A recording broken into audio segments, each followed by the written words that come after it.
Beneath the scorching sun of the desert, hidden among the shifting sands, lies a land that has long captivated the imagination of humankind.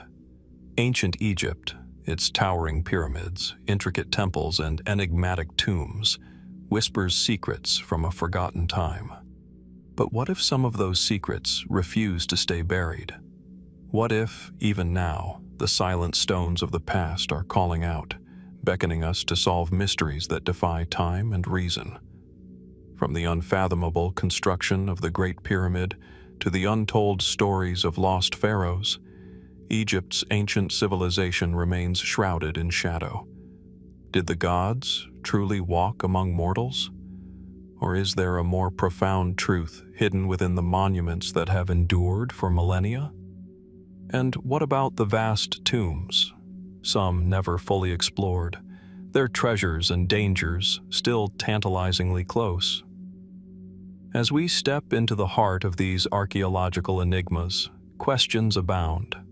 Questions that might just change everything we thought we knew about one of the world's oldest and most awe-inspiring cultures. So sit back, relax, and let's dive into the world of Egypt's greatest mysteries. In the vast, arid expanse of Egypt's western desert, where the endless dunes stretch like an ocean of sand, lies a secret buried beneath millennia of shifting soil. It is a place known only to a few, whispered about in the shadows of ancient texts and half-forgotten legends. Yet, its presence is undeniable, as though the earth itself holds on to the memory of something long lost to time. Beneath the relentless desert, an entire city waits, its ruins hidden, its mysteries unsolved.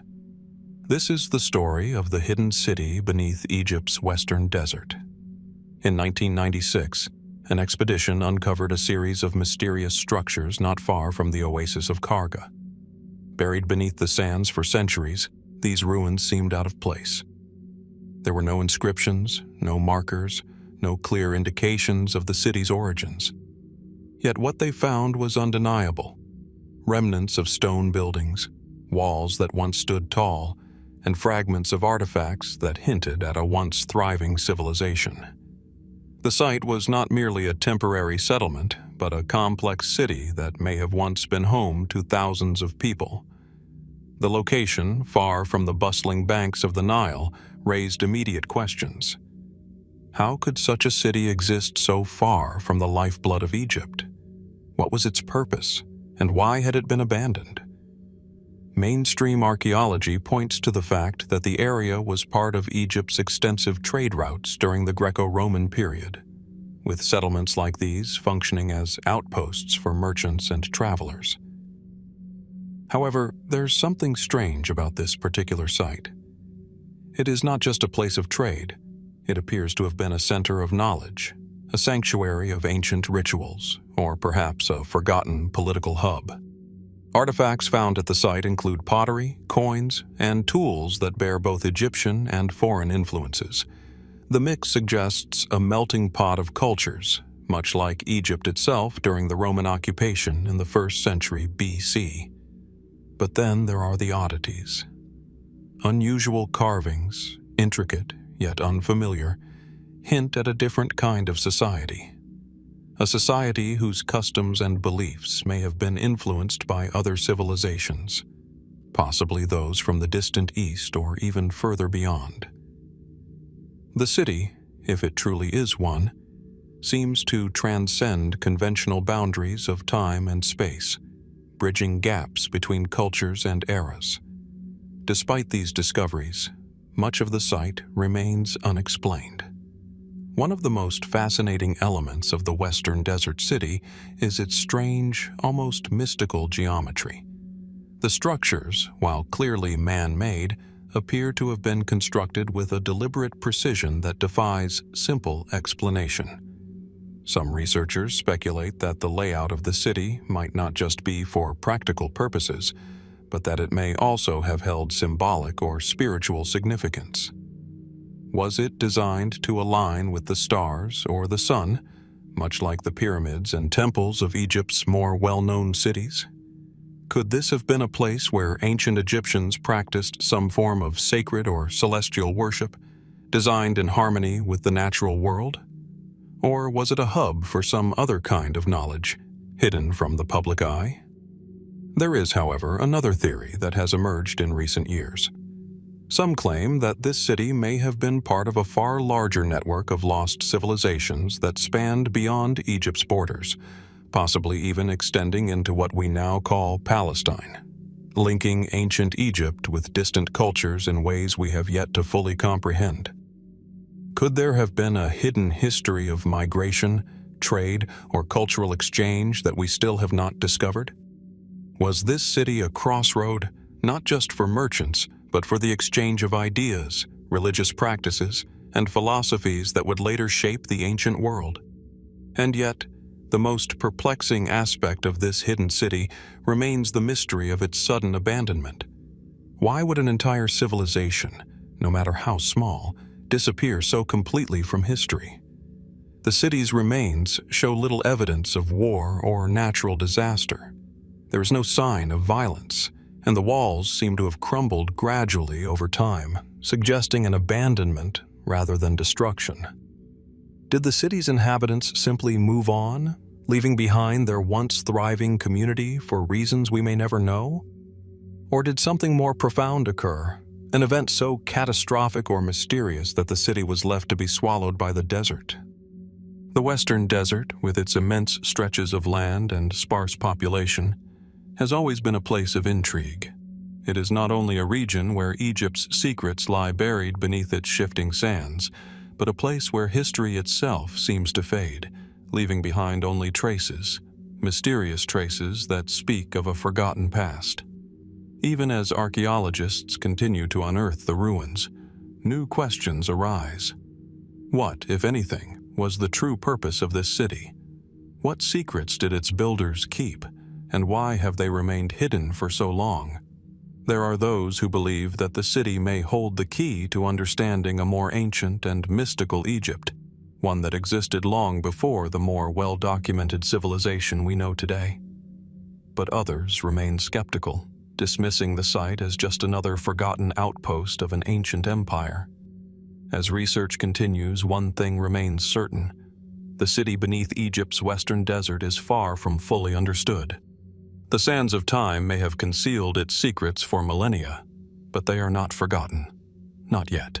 As we shift our focus from the shifting sands of Egypt's western desert, we find ourselves drawn to another enigmatic location, one that lies deep beneath the surface, hidden in the sacred ground of Abydos. Here, within the shadow of ancient temples and forgotten tombs, a strange and unsettling mystery waits to be uncovered. Abydos, one of the oldest and most revered sites in Egypt, is known for its religious significance. It was here that the ancient Egyptians believed Osiris, the god of the afterlife, was buried. Pilgrims from all corners of the ancient world would come to Abydos to pay their respects and to participate in rituals meant to ensure their passage into the next life. The city was a spiritual center, a place where the divine touched the earth. But beneath this venerated ground lies something far less understood, a series of subterranean megalithic structures that continue to baffle archaeologists and researchers to this day. The first hints of these hidden structures were revealed in the early 1990s, when a team of Egyptian archaeologists discovered a series of large, precisely cut stone blocks buried deep underground. These blocks, some weighing several tons, were arranged in an intricate pattern, resembling a subterranean complex. The site, far beneath the more well-known temples of Abydos, did not fit the conventional understanding of ancient Egyptian architecture. The use of such massive stones, coupled with the location deep within the earth, suggests a level of engineering that was both advanced and deliberate. Mainstream archaeology has offered a few explanations. Some suggest that these structures may have been part of ancient burial practices, perhaps serving as tombs or ceremonial chambers for the elite. Others believe they could have been storage areas used for keeping precious items and religious artifacts safe from the outside world. But these explanations fail to account for the unusual characteristics of the megalithic stones that seem to defy the traditional building methods of the time. The blocks, carefully smoothed and precisely cut, exhibit no clear signs of the tools commonly associated with ancient Egyptian masonry. The mystery deepens further when considering the age of these structures. While many of the monuments in Abydos date back to the Middle Kingdom or the New Kingdom, the subterranean megaliths appear to predate these periods. Some scholars suggest that they could have been built as early as the 4th dynasty, around 2500 BC, which would place them among the oldest structures of their kind in Egypt. But if this is true, it raises even more questions. How could the Egyptians, in such an early period, have the means to construct such elaborate underground stonework? This is where the theories begin to diverge. Some believe that these structures may be remnants of a lost civilization, one that existed long before the rise of the pharaohs.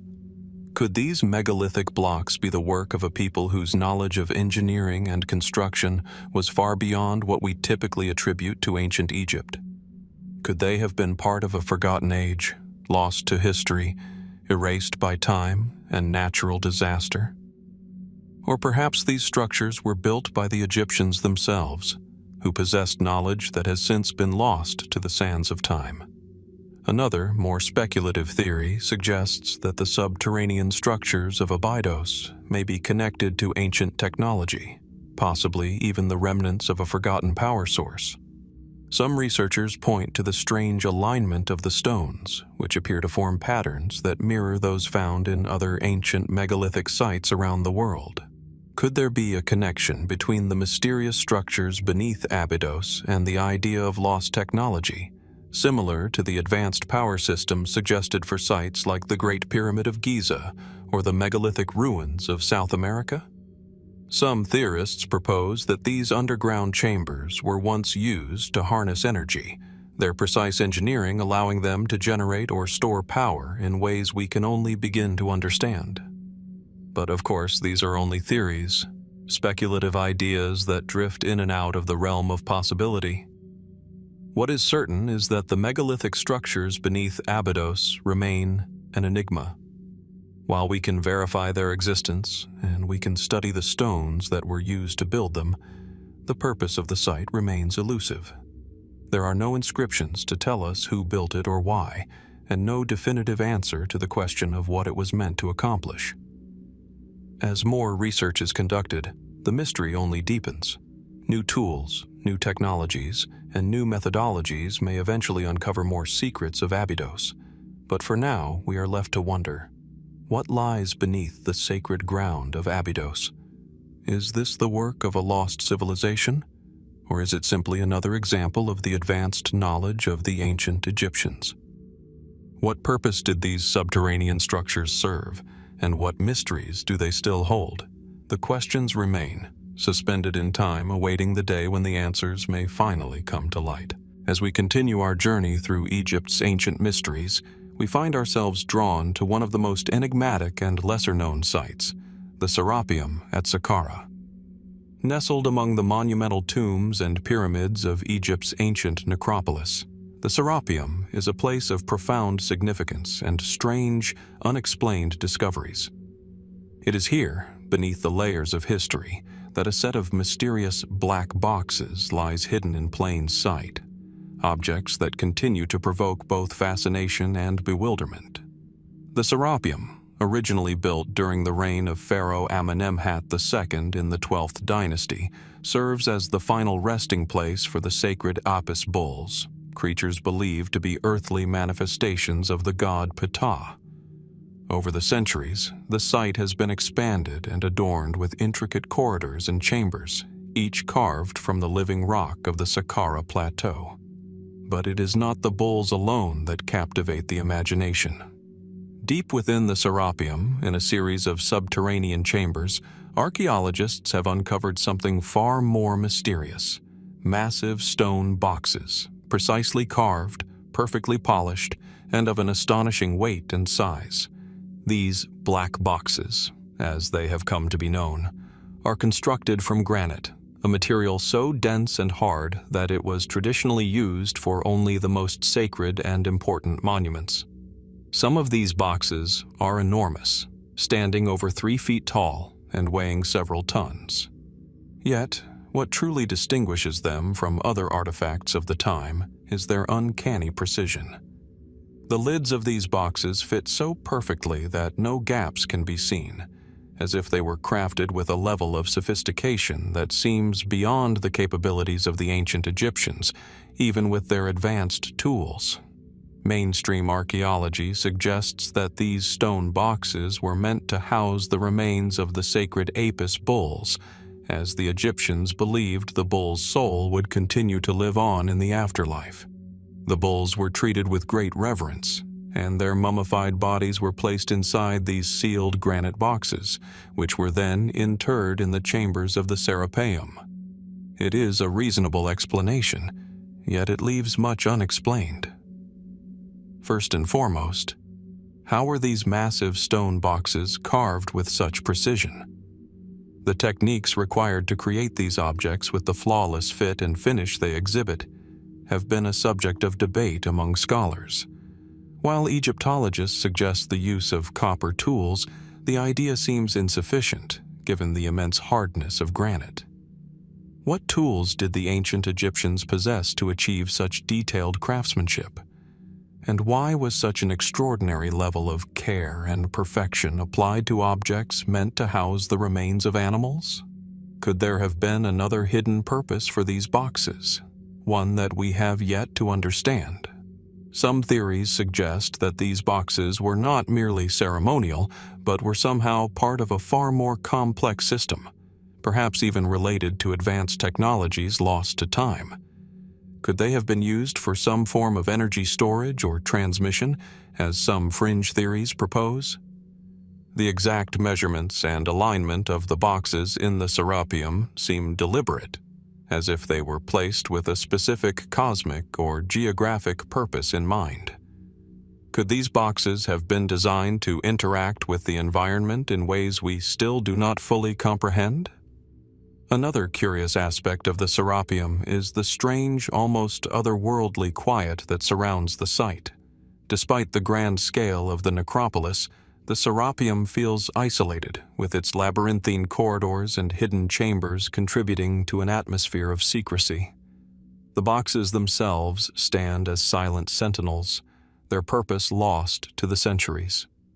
Some even speculate that these boxes, because of their precision and weight, could have had a symbolic function, perhaps serving as a portal to the divine, or as vessels for an otherworldly power. Despite the extensive excavation and study of the Serapeum, many questions remain unanswered. Could these stone boxes be remnants of a lost understanding of engineering or a forgotten knowledge passed down through secret societies? And if so, why have we yet to fully uncover their purpose? What connection, if any, do they have to the broader mysteries of ancient Egypt, such as the construction of the pyramids, the power of the gods, or the elusive nature of Egyptian technology? As researchers continue to explore the depths of the Serapeum, the mystery of the black boxes persists. Whether they were merely burial containers for sacred bulls, symbols of a deeper spiritual connection, or something far more enigmatic, these objects continue to challenge our understanding of ancient Egypt. The Serapeum, with its stone corridors and silent chambers, holds its secrets close. And as we peer into the darkness of its hidden recesses, one question lingers in the air. What is it that we have yet to discover about these remarkable, unexplained artifacts? As we leave behind the eerie stillness of the Serapeum and the mysteries of the black boxes, we now find ourselves standing before the most iconic and perhaps most enigmatic of Egypt's ancient wonders, the Giza Plateau. Towering above the vast desert, the Great Pyramid of Giza commands our attention, its stone walls rising toward the sky as they have for thousands of years. But beneath the weight of this ancient marvel, hidden in the sands of time, there may lie a discovery far more profound, a lost temple, long forgotten, that could change everything we know about Egypt's past. The Giza Plateau, the site of the three great pyramids, the Pyramid of Khufu, the Pyramid of Khafre, and the Pyramid of Menkore, has been a focal point of archaeological interest for centuries. And yet, despite the exhaustive research and excavation that have taken place here, the plateau still holds secrets beneath its surface. It is this very ground, beneath the shadow of the pyramids, that has led some archaeologists to suggest the existence of a hidden temple, a structure that may have been as significant as the pyramids themselves, if not more. The mystery begins with the discovery of anomalies beneath the plateau. In recent decades, geophysical surveys using advanced technologies, such as ground-penetrating radar and magnetometers, have revealed strange, irregular patterns in the earth just beneath the surface. These patterns suggest the presence of large man-made structures, potentially an extensive complex of stone buildings hidden from view for millennia. Could these patterns indicate the remains of a lost temple, a site of immense importance to the ancient Egyptians? If so, what purpose might it have served, and why has it remained concealed for so long? One of the most intriguing possibilities is that this lost temple may be linked to the cult of the sun god Ra, the deity most closely associated with the pyramids themselves. The ancient Egyptians built their monuments with an acute awareness of the celestial bodies, aligning their structures with the stars and the movements of the sun. Could this lost temple have been designed to honor Ra in a way that is yet to be fully understood? Was it a place where the pharaohs could commune with the divine, a structure that held cosmic significance, aligned perfectly with the sun's rays during certain times of the year? Other theories suggest that the temple may have served a more practical purpose, such as being the site of royal rituals or a sacred place dedicated to the afterlife. Some researchers propose that it could have been a burial site, perhaps for a pharaoh whose tomb was never found, hidden beneath the stones of the Giza Plateau. After all, the Great Pyramid itself was not only a monument to the king, but also a gateway to the afterlife. Could this temple have been the key to unlocking the mysteries of Egyptian royal burial practices, perhaps acting as the precursor to the pyramid complexes we know today? Yet, even more speculative ideas abound. Some fringe theories suggest that the lost temple might be connected to ancient knowledge and technology that has long been forgotten. There are those who believe that the Giza Plateau was not only a center of religion and burial, but also a place of advanced science, perhaps a repository of knowledge that was too advanced for its time. Could the temple have been the site of astronomical observation or some form of energy manipulation?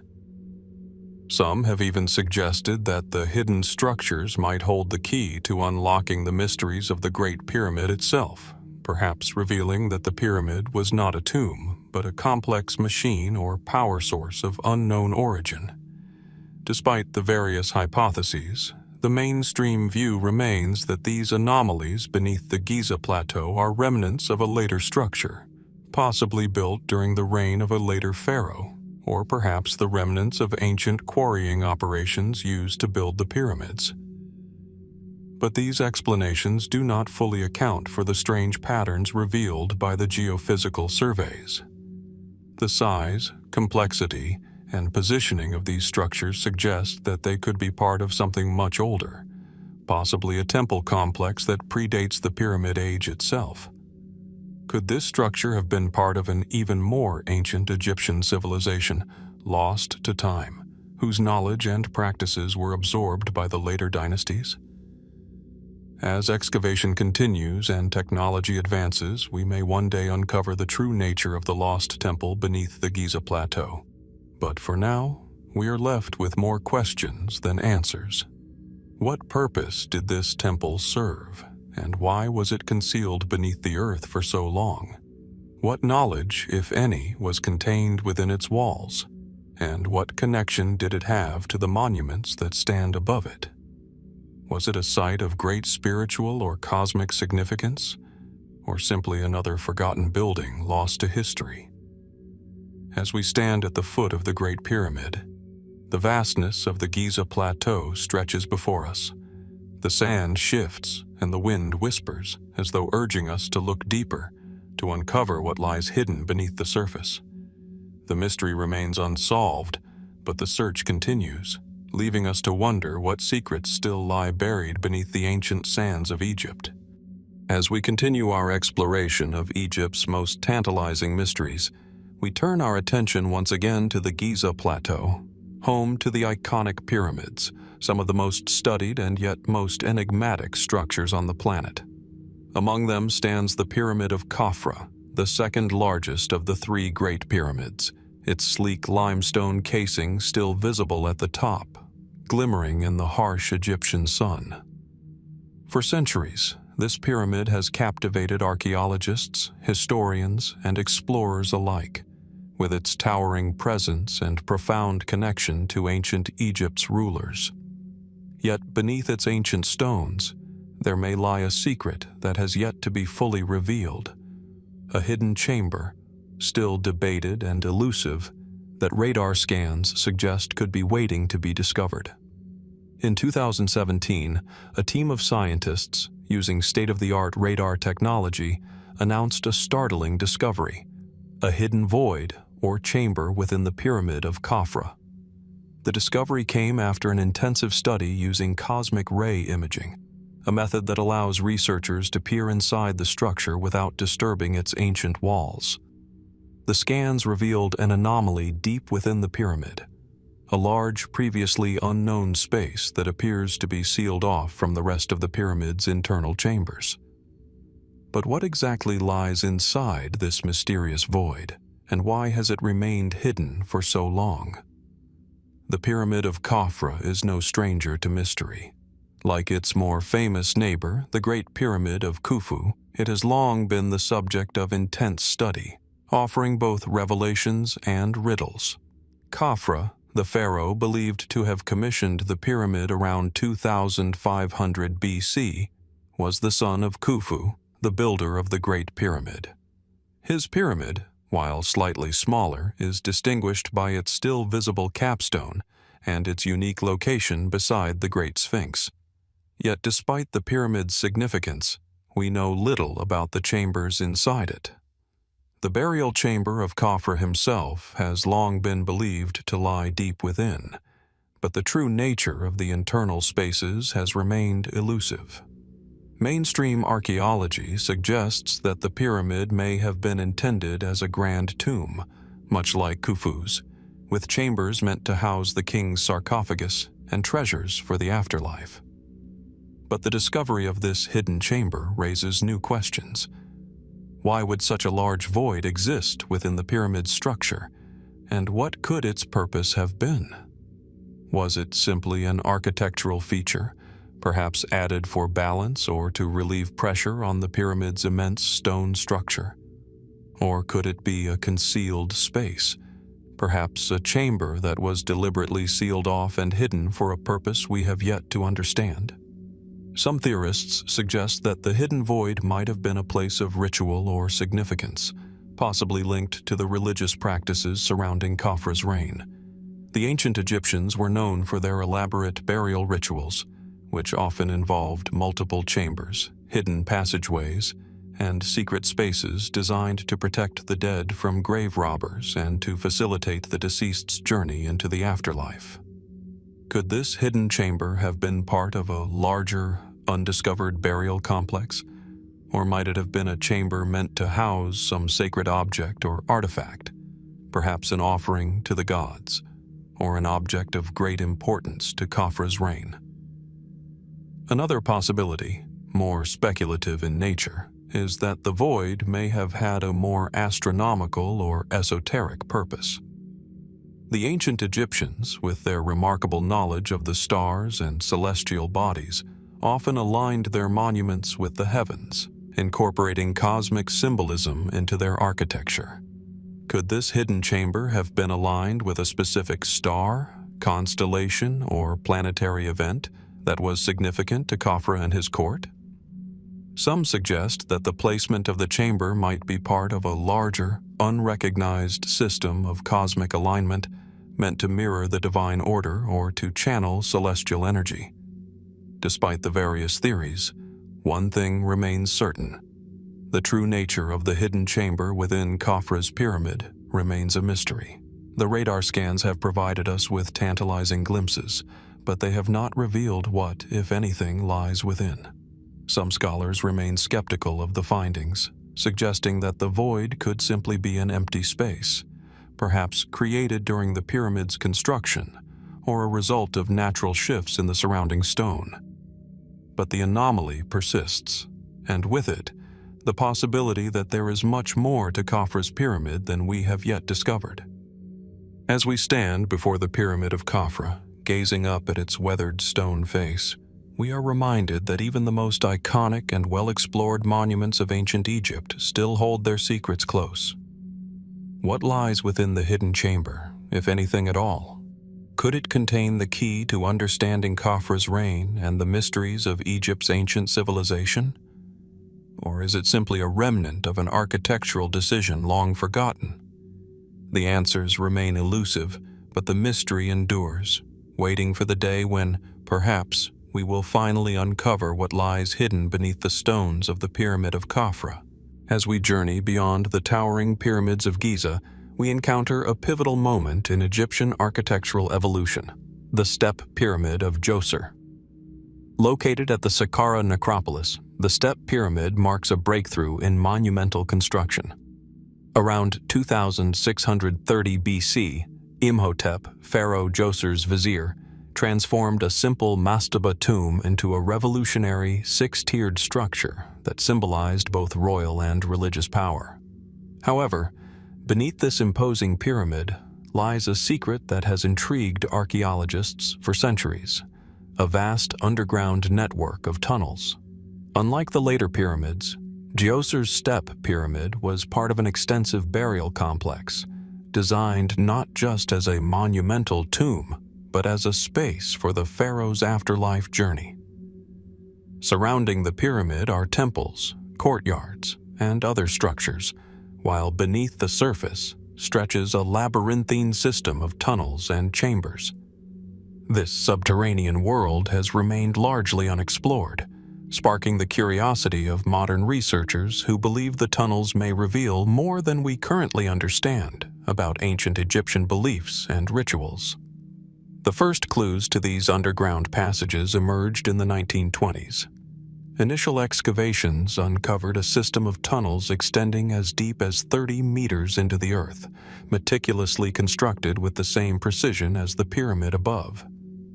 These tunnels appeared to fan out in various directions, forming a vast, intricate maze, but their purpose remains unclear. Mainstream archaeology suggests these tunnels were linked to the ritual process surrounding the pharaoh's burial, possibly symbolizing the journey through the underworld, central to Egyptian cosmology. Ancient Egyptians believed that the deceased pharaoh would travel through subterranean realms to reach the afterlife, where he would be reborn. Could these tunnels represent that spiritual passage? However, despite their seemingly ceremonial nature, there are no inscriptions or carvings to explain their purpose, making it difficult to fully understand their function. Unlike other pharaohs' tombs, which were filled with burial goods and inscriptions detailing the afterlife journey, the tunnels beneath the Step Pyramid are eerily empty.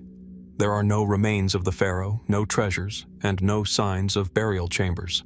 The tunnels appear to have been sealed off over time, raising questions. Why were they constructed with such care and then left empty? Some theorists speculate that the tunnels could have served a more practical purpose, possibly as storage spaces for sacred objects, offerings, or even the pharaoh's wealth, preparing him for the afterlife. Others suggest that these tunnels were designed to protect something of great significance that has since been lost to history. Fringe theories also propose more mysterious ideas. Some researchers suggest that the tunnels might have been part of an ancient energy or power system, possibly functioning as an energy grid aligned with cosmic or earth-based forces. The precision with which the tunnels were built has led to speculations about a hidden system of energy or technology that we have yet to understand. Could these passages have been designed to channel cosmic energy as part of the Egyptians' spiritual beliefs?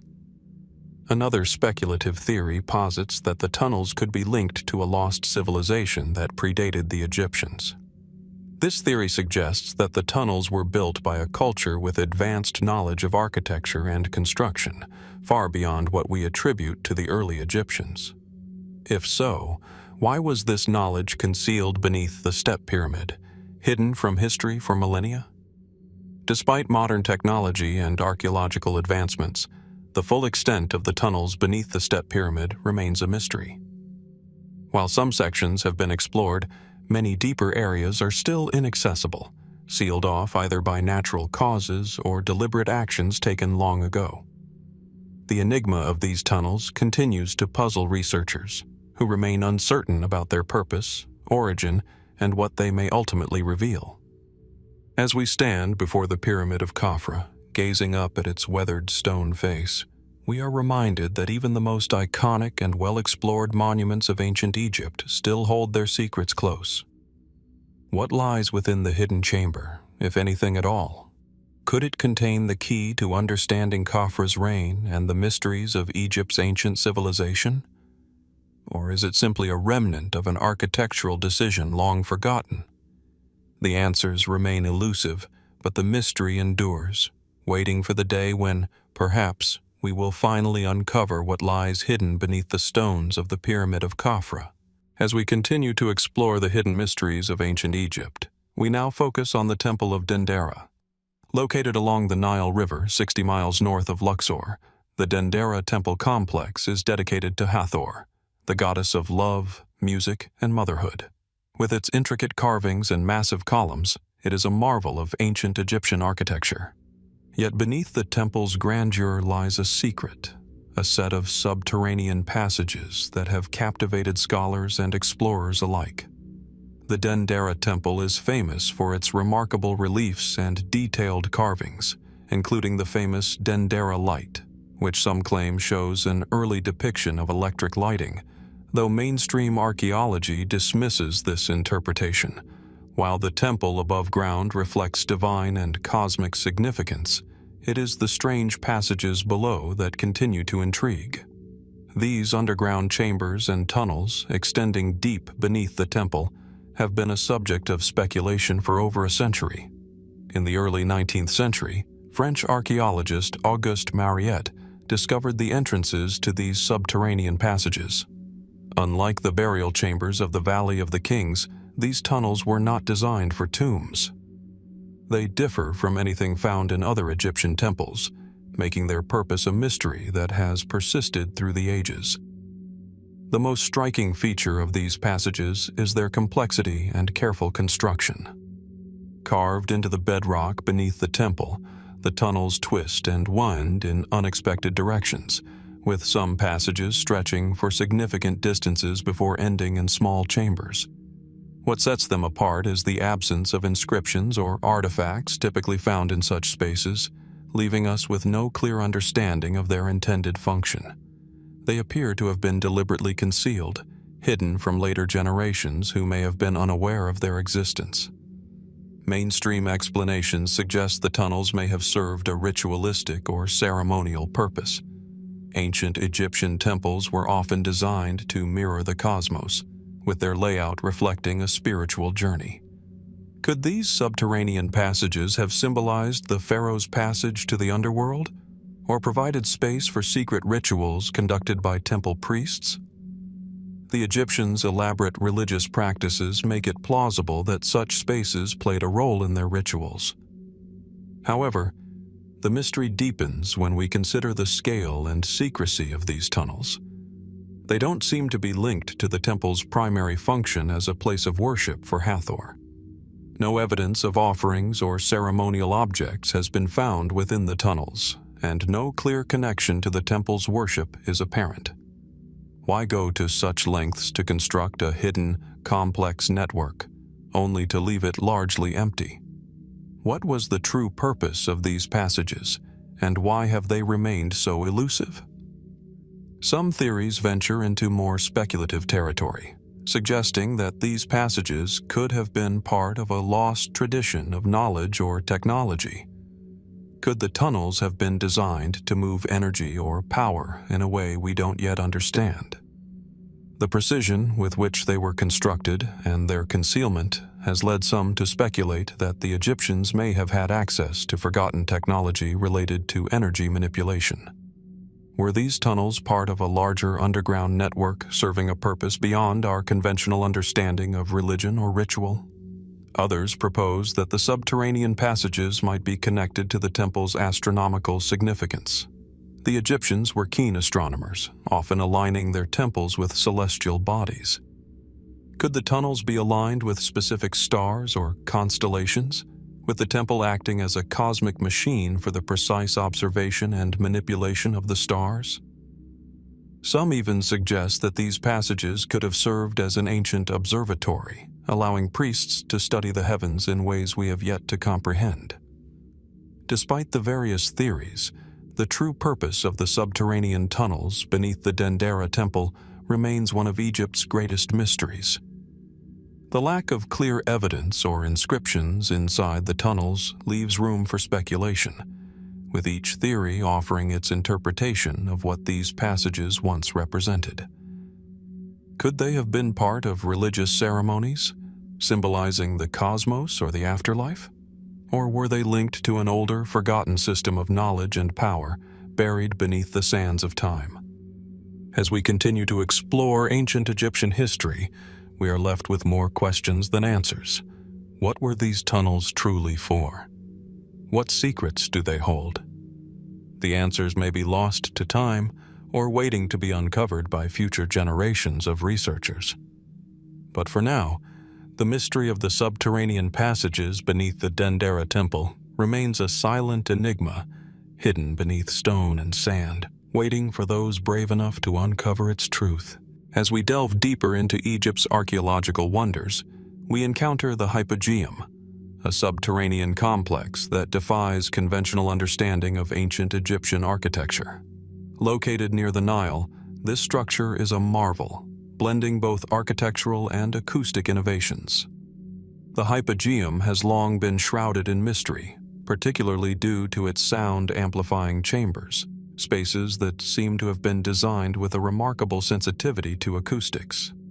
The Hypogeum itself is a vast underground structure carved into the natural rock. Unlike the more familiar tombs and burial chambers in Egypt's monumental complexes, the Hypogeum doesn't appear to be a royal tomb. Instead, it seems to have had a ceremonial or ritualistic purpose, possibly linked to sound, vibration, and resonance. The chambers within the Hypogeum are known for their peculiar acoustics, amplifying sound in ways that suggest an advanced understanding of frequencies. These resonant chambers are strategically placed throughout the structure, each designed to enhance specific tones. The ancient Egyptians were keen observers of the natural world, and many of their monuments reflect cosmic or earth-based principles. However, the Hypogeum appears to focus on the manipulation of sound itself, suggesting it was a place where sound played a significant role in connecting the earthly and the divine. The purpose of these chambers remains unclear. Some scholars believe they were used for religious ceremonies, perhaps linked to the belief that sound connected the living with the gods. In ancient Egypt, sound was seen as a divine force, with the voice of God thought to have shaped all creation. Could these chambers have been built to channel these divine vibrations, allowing communication with the gods? Yet the design of the Hypogeum's acoustic spaces raises questions that challenge our understanding of ancient Egyptian knowledge. The chambers are constructed with such precision that they amplify specific frequencies to a remarkable degree, causing even the faintest sounds to resonate throughout the entire structure. How did the ancient Egyptians acquire such advanced knowledge of acoustics? Was their understanding of sound ahead of its time, possibly surpassing what we believe was possible with their era's technology? Or is there a lost form of science or technology that we have yet to rediscover? Some researchers suggest that the hypogeum's sound-amplifying properties were not merely ritualistic, but part of a broader system of energy manipulation.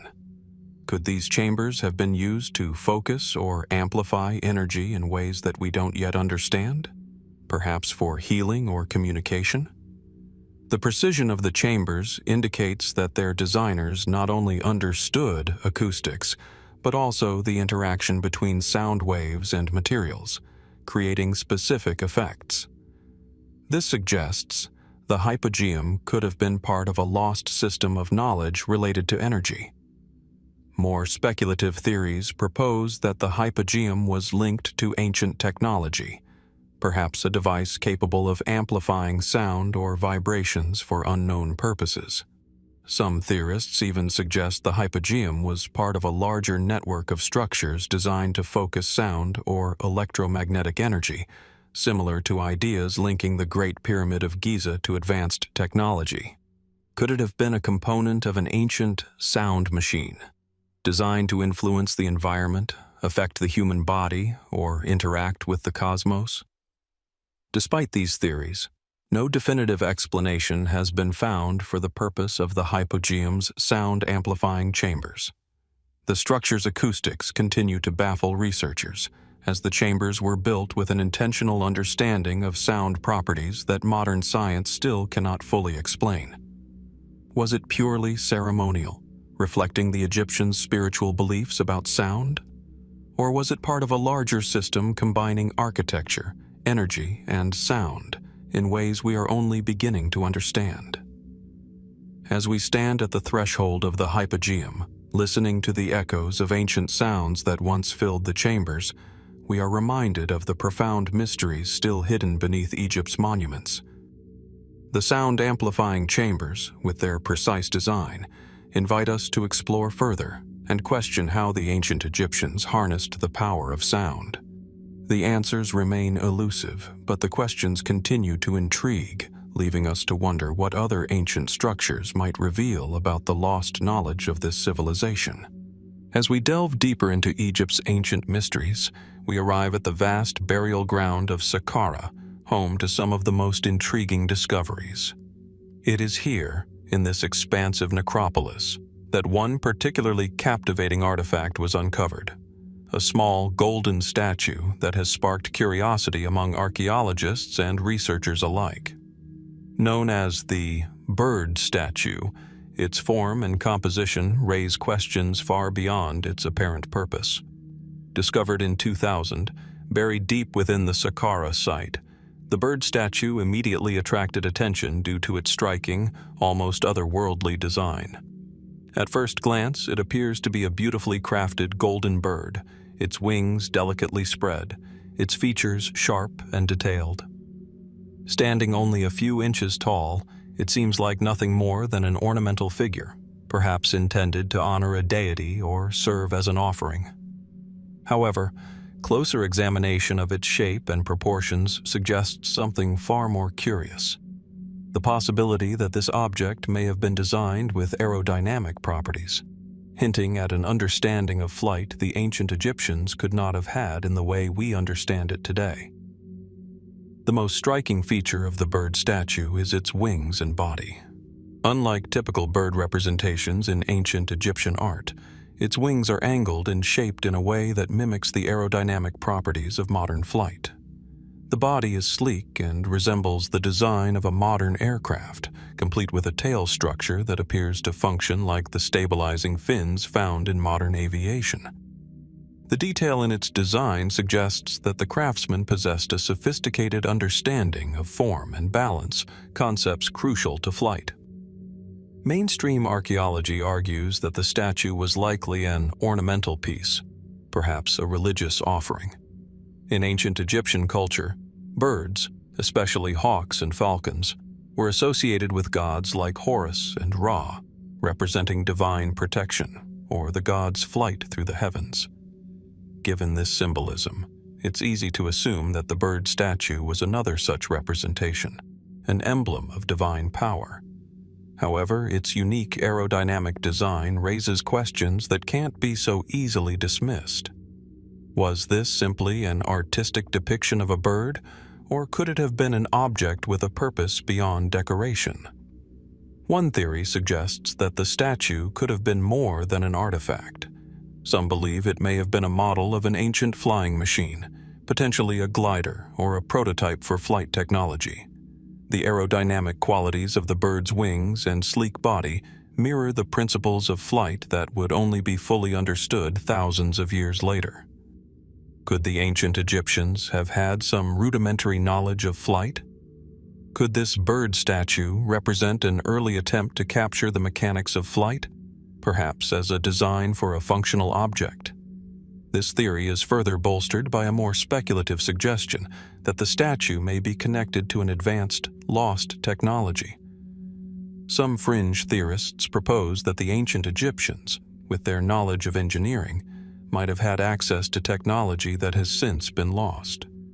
Could this bird statue have been part of a larger system, maybe even a functional flying machine, crafted in the form of a bird to symbolize the connection between Earth and the heavens? The idea that the Egyptians could have created a glider or other form of flight is highly speculative, but it remains an intriguing possibility. Skeptics argue that the aerodynamic design could be coincidental. They maintain that the bird statue was simply an artistic expression, influenced by the Egyptians' reverence for the natural world. Birds were common subjects in Egyptian art, and their symbolic meanings were varied. The stylized form of the bird could simply reflect the artistic conventions of the time, with no deeper connection to flight or aerodynamics. This viewpoint aligns with the more traditional interpretation of the object as a religious symbol rather than a prototype for technology. Despite the mainstream explanation, the possibility that the bird statue was designed with aerodynamic principles in mind is difficult to ignore. The statue's form, so elegantly suited to flight, challenges our understanding of what the ancient Egyptians knew and what they might have achieved.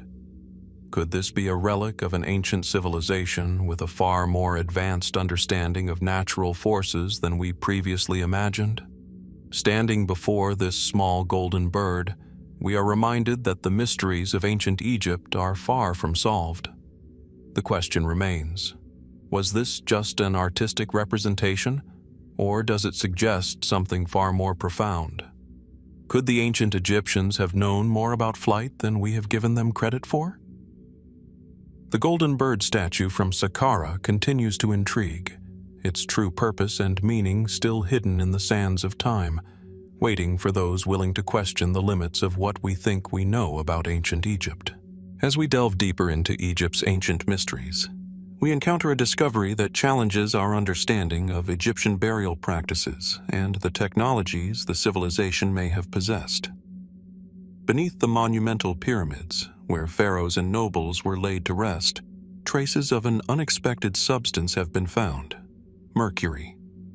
The discovery of mercury beneath some of Egypt's most iconic pyramids, including the Great Pyramid of Giza, was made during recent excavations.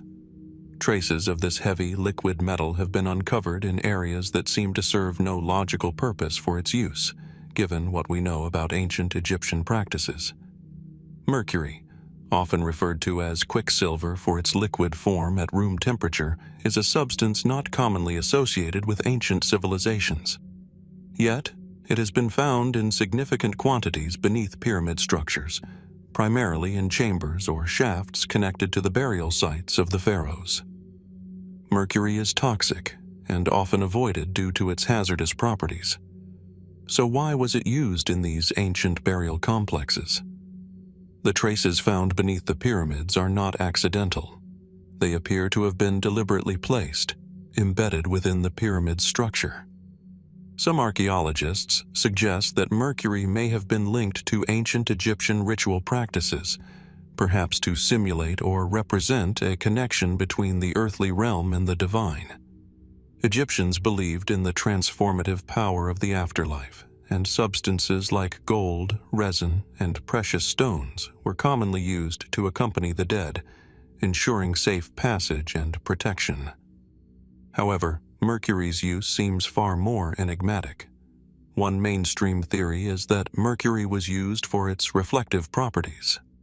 In Egyptian cosmology, the afterlife was seen as a spiritual journey often associated with the sun's cycles.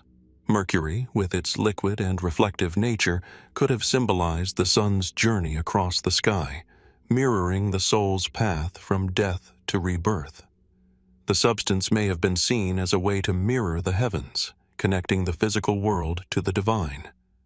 Yet this theory does not fully explain why mercury was used in such abundance or in areas where its reflective properties wouldn't have been immediately useful.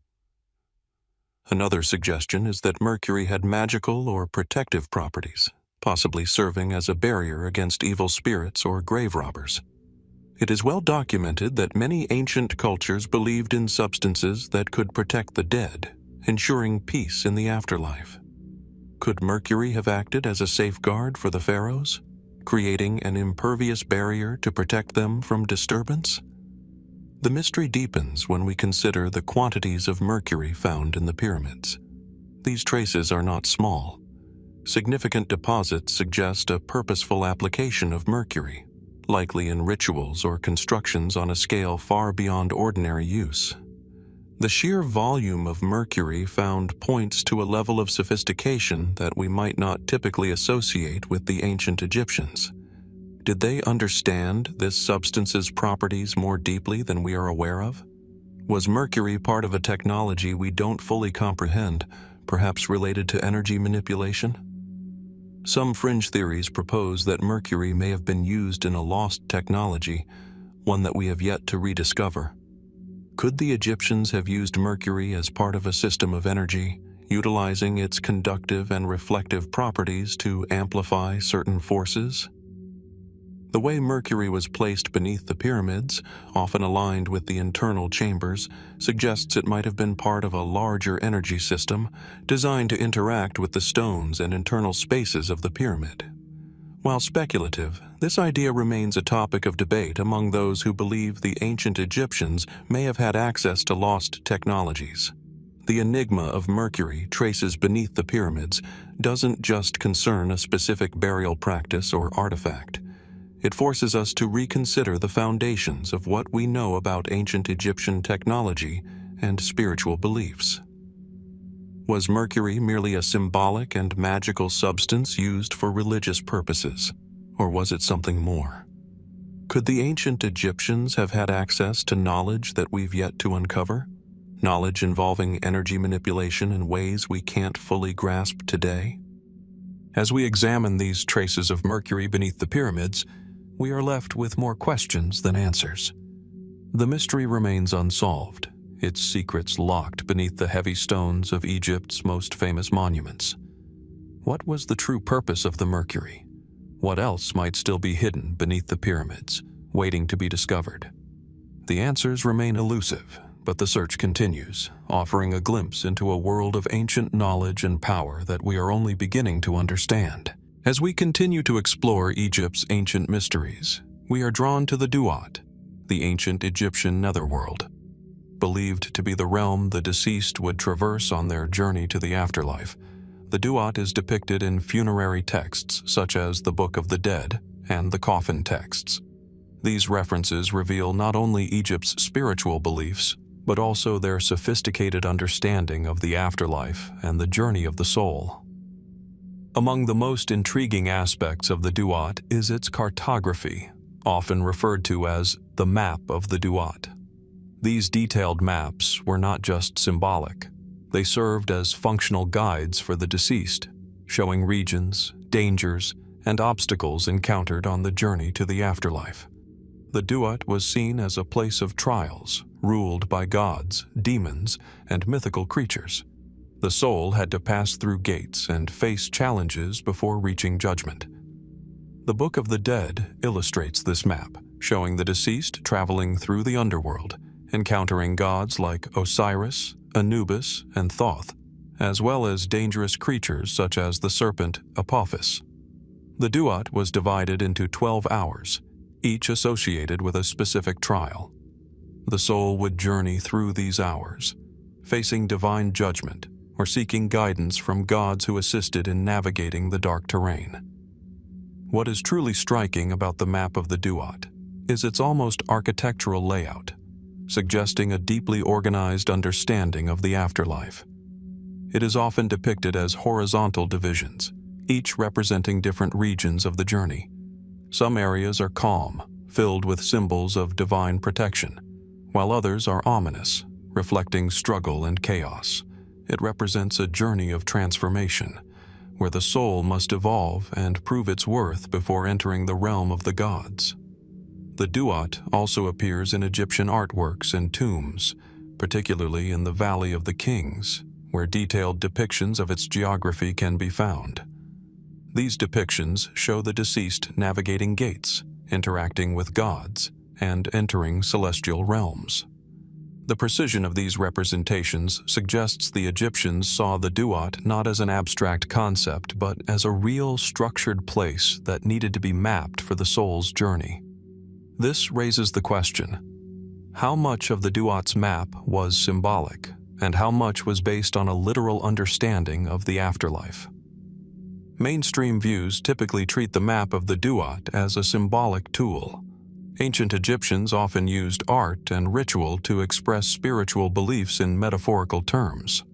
The map could, therefore, be seen as a divine representation of transformation, illustrating the soul's journey from the physical world to a divine afterlife.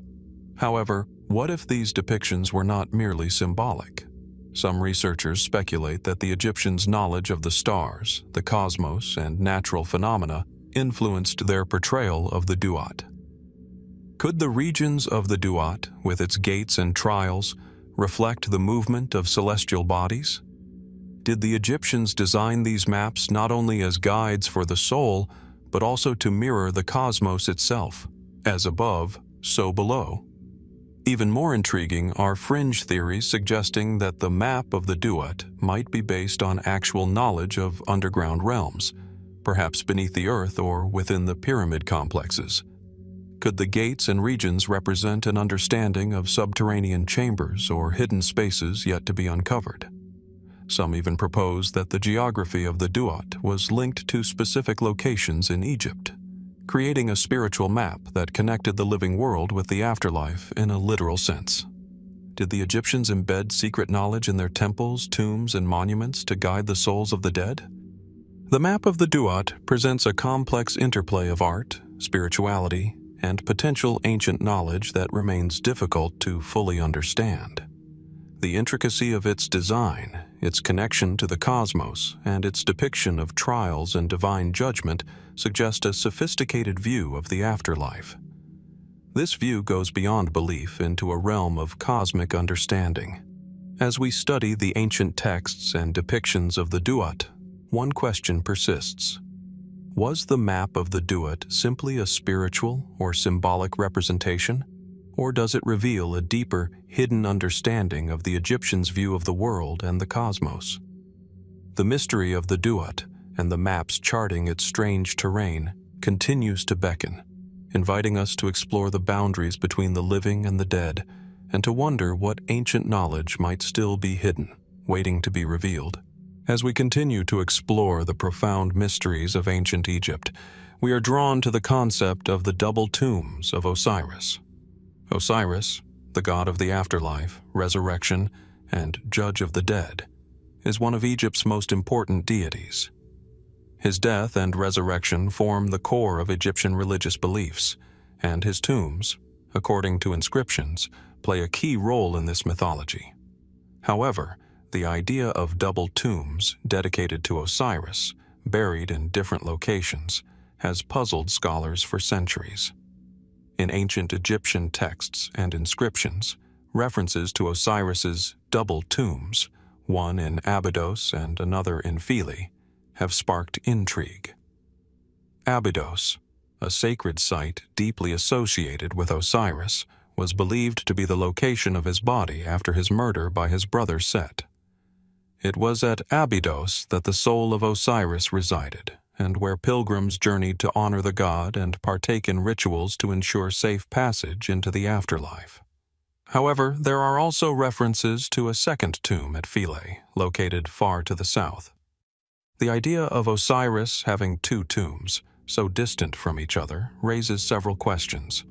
How could a god have two tombs, and why? Was this a symbolic representation, emphasizing Osiris's power and influence across Egypt? Or does it indicate something deeper within Egyptian religious and architectural knowledge? Abydos is considered the more prominent site, with a close connection to Osiris's burial. The Osirian, a temple complex at Abydos, is thought to represent Osiris's tomb, filled with mysterious symbols and subterranean chambers. The Osirian's unusual architecture suggests it was built as a symbolic representation of Osiris's tomb.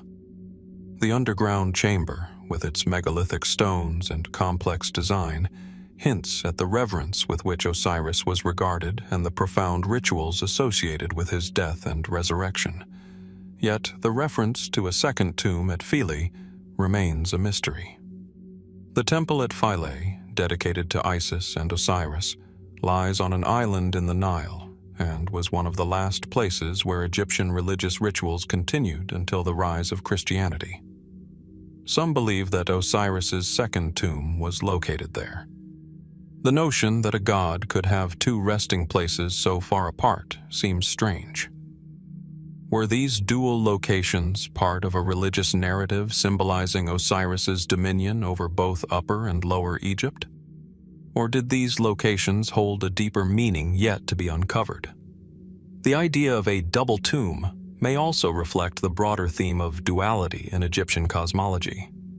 Ancient Egyptian religion was deeply concerned with the balance of opposites, life and death, order and chaos, light and dark, and it's possible the dual tombs were meant to represent a divine equilibrium. One tomb could symbolize Osiris's earthly connection to Egypt, while the other may symbolize his transcendent role in the afterlife, governing both the living and the dead. There are also more speculative theories. Some researchers suggest that the double tombs might represent advanced Egyptian knowledge about portals or hidden pathways to the afterlife. In this view, the two tombs of Osiris could symbolize two different types of passageways, one to the physical world and the other to the spiritual. These tombs might have been created with a deeper understanding of cosmic principles, such as energy flows or ley lines, which we have yet to fully comprehend. Could there be something in the geographical alignment of these tombs that made them sacred sites for both the living and the dead? Did the Egyptians believe Osiris could transcend space and time, linking distant locations to ensure his eternal presence in both realms? The mystery deepens as both tombs, at Abydos and Philae, have never been fully explored in the way many other Egyptian sites have been. Archaeological work at these locations has uncovered rich layers of history, but much of the tombs, especially at Philae, remains unexplored. Could further excavation reveal more about these double tombs and Osiris's connection to the world beyond the physical realm? As we reflect on these questions, the story of Osiris and his dual tombs reminds us of the layers of mystery still buried beneath Egypt's sands. The idea of a god having two places of rest, separated by distance and time, speaks to the complexity of ancient Egyptian belief and their understanding of life, death, and the afterlife. Could there be more to these locations, to their symbolism and purpose, that we are only beginning to uncover? The mystery of the double tombs of Osiris remains unsolved, waiting for the next chapter in the investigation of Egypt's enduring secrets. As we delve deeper into the enigmatic world of ancient Egypt, we encounter a profound mystery, the green stone of Wadjet. Revered in Egyptian culture, this gemstone's origins have puzzled archaeologists and historians for centuries. Wadjet, the goddess often depicted as a cobra, was a symbol of protection and the patroness of Lower Egypt. Widely worshipped, her image was worn by pharaohs and elites as a symbol of divine power. Yet the green stone associated with her is not only a symbol of the goddess, but a mystery in itself. The stone, with its vibrant green color, has been found in jewelry, amulets, and offerings. Its rich hue evokes images of lush vegetation and fertility. Despite its prominence in Egyptian religious iconography, its origin remains elusive. It doesn't resemble any known minerals or gemstones native to Egypt, and its chemical composition doesn't match the common stones used by Egyptians in their jewelry or temples. Researchers have considered various possibilities, but none have provided a definitive answer. Mainstream archaeology suggests that the green stone might have been sourced from an exotic region, potentially acquired through trade routes spanning the Mediterranean or farther into Africa. Egypt was a hub for trade, exchanging goods with neighboring regions such as Palestine, Nubia, and the Levant. Could the stone have been imported from areas rich in rare minerals, like Palestine or the Sinai Peninsula? However, this theory raises questions. First, the precision with which the Egyptians crafted the stone into fine jewelry and detailed amulets, often combined with gold and lapis lazuli, suggests an advanced understanding of its properties. The Egyptians were able to shape and polish this unfamiliar stone with skill, indicating they understood its nature in ways modern researchers still don't fully grasp. How did they come to possess such knowledge? Could the stone have held deeper symbolic or magical significance beyond its decorative value? There is also the mystery of the stone's potential metaphysical properties. The Egyptians were known for their intricate spiritual beliefs, with stones like turquoise, lapis lazuli, and carnelian believed to possess protective or healing qualities. Could the green stone have been thought to have similar powers? It might have been used in rituals to invoke the protection of Wadjet or to safeguard the wearer in the afterlife. Some scholars speculate that the stone was used in ancient Egyptian alchemy or rituals aimed at harnessing spiritual energy. Its green color, tied to regeneration and fertility, could have symbolized a connection between the divine and the natural world, enabling the wearer to tap into cosmic forces. More speculative theories venture into even more mysterious realms. Some suggest that the green stone could be a form of ancient technology tied to lost knowledge or forgotten methods. Could it have been used for its conductive properties, perhaps in rituals involving energy or sound? Some theorists believe the stone could have been part of an ancient system of communication or energy manipulation, designed to harness natural forces in ways that modern science has just begun to explore. Could the green stone of Wadjet have been a key component in an advanced Egyptian technology, the likes of which we have yet to uncover? Equally intriguing are the more mystical theories proposing that the stone could have extraterrestrial origins. Though speculative, the idea that the ancient Egyptians had access to materials or knowledge from beyond Earth has captivated some researchers who seek to explain Egypt's advanced understanding of science and engineering. Could the green stone have been a meteorite or some other material from a distant place? While such theories remain outside the mainstream, they provoke questions about the unknown history of Egypt. Despite the many theories, the source of the green stone of Wadjet remains a mystery. No confirmed deposits of the stone have ever been found in Egypt or its neighboring regions, and no ancient Egyptian texts provide clear information about its origins. Theories range from trade with distant lands to the stone being part of a lost or hidden tradition of alchemy or sacred knowledge. What is certain, however, is that this enigmatic object continues to elude full understanding. The green stone of Wadjet stands as a symbol of the ancient Egyptians' profound spirituality and their complex relationship with the world around them. Its mystery invites us to question what we know about the ancient world, urging us to look beyond the surface and consider what might still be hidden, waiting to be uncovered beneath the sands of time. As we delve deeper into the enigmatic world of ancient Egypt, we turn our attention to the ancient city of Amarna, once the capital of Egypt under Pharaoh Akhenaten. Amarna remains a site of intrigue, known for its unique art, architecture, and religious upheaval. Among its ruins, particularly in the royal cemetery, a series of elongated skulls were discovered, raising questions about the people who lived there, their practices, and their possible origins. Amarna, founded by Akhenaten in the 14th century BC, was a city designed to honor the sun god Aten, marking a dramatic shift in Egyptian religious practices. Akhenaten's reign, though brief, left behind a capital city that was abandoned shortly after his death as his successors returned to traditional beliefs. Yet, within the remains of this radical period, a strange discovery was made. In the royal tombs at Amarna, several skeletons were found with notably elongated skulls. These skulls exhibit an unusual, pronounced shape, differing from typical ancient Egyptian burials.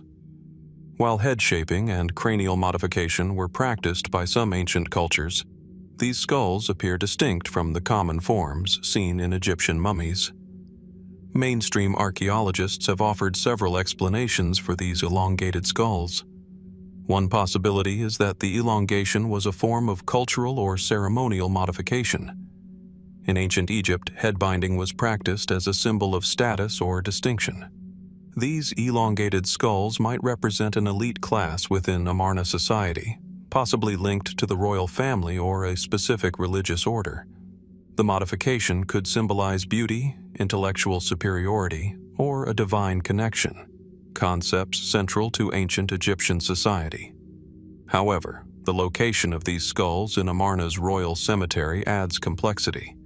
These skulls were not found in typical burial sites of the broader population, but in areas associated with royalty and high status. Could they have been members of Akhenaten's court? Why were they given such distinctive treatment? The positioning of the skulls and the care taken in their burial suggest a deliberate act tied to Amarna's social and religious structure. Yet, despite plausible explanations, the origin of this practice remains unclear. The theory of cultural tradition is complicated by suggestions that the practice might have originated outside Egypt. Some fringe theories propose that the elongated skulls could be evidence of an external influence from cultures outside of Egypt. Could these individuals have been foreigners, or did they represent a lost group within Egyptian society? Some suggest they might have come from regions like the Levant or farther afield, bringing unique traditions to Amarna. More speculative theories explore the possibility that these elongated skulls are linked to a deeper mystery. Some researchers propose that the individuals with these cranial features might have had access to knowledge or abilities beyond what is typically attributed to ancient Egyptians. Could they have been part of an elite group with hidden wisdom, such as priests, scribes, or royal advisors with specialized knowledge? This fringe theory invites questions about Egypt's contact with other advanced civilizations, whether neighboring or from farther reaches of the world. Other mystical theories suggest the elongated skulls could be linked to divine or extraterrestrial ancestry.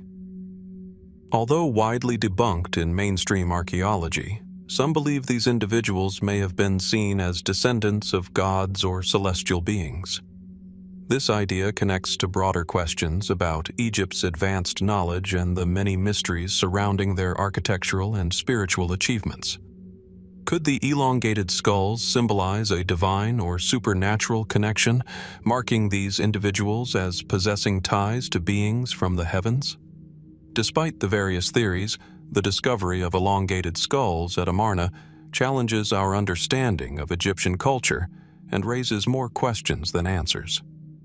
The practice of cranial elongation, whether symbolic, cultural, or religious, may hold significance that remains elusive. The unusual nature of these skulls, combined with their placement in the royal cemetery, compels us to consider the true identity of the individuals buried there.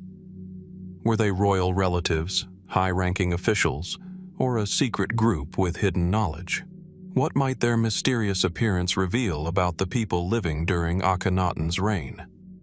As we continue to explore the unexplained aspects of Egypt's past, The mystery of the elongated skulls at Amarna reminds us that even the most studied ancient cultures still hold secrets. The true meaning of these skulls, and what they may reveal about the individuals buried with them, remains an enigma, waiting for the next discovery to shed light on this fascinating mystery. As we continue our journey through the enigmatic landscapes of ancient Egypt, we find ourselves at the base of the lesser-known Meidum Pyramid. Situated around 60 miles south of Cairo, this pyramid serves as a silent witness to Egypt's architectural evolution, offering clues to the advanced knowledge of the ancient Egyptians. Though the pyramid is partially collapsed today, the mystery surrounding its construction, particularly the massive megalithic stone blocks at its base, continues to intrigue archaeologists and researchers. The Meidum Pyramid, believed to have been commissioned by Pharaoh Sneferu, the founder of the 4th dynasty, is often considered a precursor to the more famous pyramids at Giza. Originally a true pyramid, it has since crumbled, leaving behind an incomplete structure. However, it is the massive stone blocks forming the base of the pyramid that capture the imagination and raise numerous questions about ancient Egyptian construction techniques. These stone blocks, measuring up to 15 feet in length and weighing several tons each, are among the largest used in pyramid construction. Their sheer size and weight suggest a level of engineering skill and resources that are difficult to fully comprehend. The precision with which they were cut and positioned, even in their eroded state, is impressive. The question arises: how did the ancient Egyptians manage to move and position these massive stones with such accuracy? Mainstream explanations typically point to the advanced engineering techniques employed by the Egyptians, including ramps, levers, and a large labor force. It is generally accepted that the Egyptians used manual labor and simple machines to transport and place these stones. However, this explanation does not fully account for the extraordinary scale and complexity of the task. The size and weight of the megalithic stones at Meidum suggest that the construction process may have been far more sophisticated than previously believed. Did the ancient Egyptians possess knowledge or methods that have since been lost to history, allowing them to manipulate such heavy stones with precision? Beyond mainstream theories, some researchers have ventured into more speculative territory.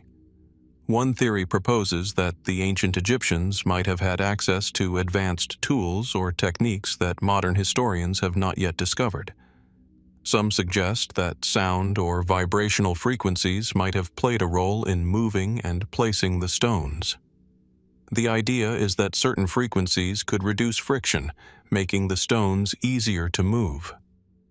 While there is no evidence to support this theory, it raises intriguing questions about potential ancient technologies that remain beyond our understanding. Another theory proposes that the pyramid may have been constructed using a lost technology, possibly involving an energy system that allowed for the manipulation of large stones. Could the Egyptians have used energy fields, electromagnetic forces, or other mechanisms to move and position the stones? While this idea belongs to fringe speculation, the precision involved in constructing the Meidum Pyramid's base stones suggests there may have been a deeper understanding of forces we have yet to comprehend. Equally intriguing is the possibility that the massive stones were symbolic in nature. The ancient Egyptians were deeply concerned with symbolism, and their architecture often reflected profound religious and cosmological beliefs. Could the enormous stone blocks at the base of the pyramid have represented the foundation of the world itself, aligning with the creation myths central to Egyptian religion? Was the pyramid, in its original form, meant to symbolize the connection between earth and heavens, with the massive stones as the physical manifestation of that connection? Examining the stones, their scale and weight become more than just a testament to ancient engineering. They also serve as a reminder of the mystery that still surrounds the construction of Egypt's iconic monuments. Despite centuries of research, we still do not fully understand how these massive stones were moved or why they were used in the construction of the Meidum Pyramid. The precision of their placement and the challenges involved in their transport remain an enigma. The mystery of the Meidum pyramid and its megalithic stones speaks to something deeper, a hidden knowledge or lost technology that could revolutionize our understanding of ancient Egyptian architecture. As we continue to study these ancient structures, the question remains: what methods, tools, or techniques did the ancient Egyptians employ to achieve such extraordinary feats?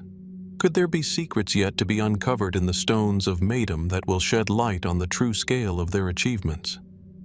As we stand before the remnants of the Meidum pyramid, the massive stones at its base challenge us to reconsider our assumptions about ancient Egypt. What might still be hidden beneath the layers of time and sand, waiting for discovery? The mystery endures, inviting us to wonder what knowledge the ancient Egyptians may have possessed, knowledge that could unlock secrets of their civilization and perhaps change our understanding of history itself. As we venture deeper into the heart of Egypt's ancient mysteries, we find ourselves at Abydos, one of the oldest and most significant religious centers.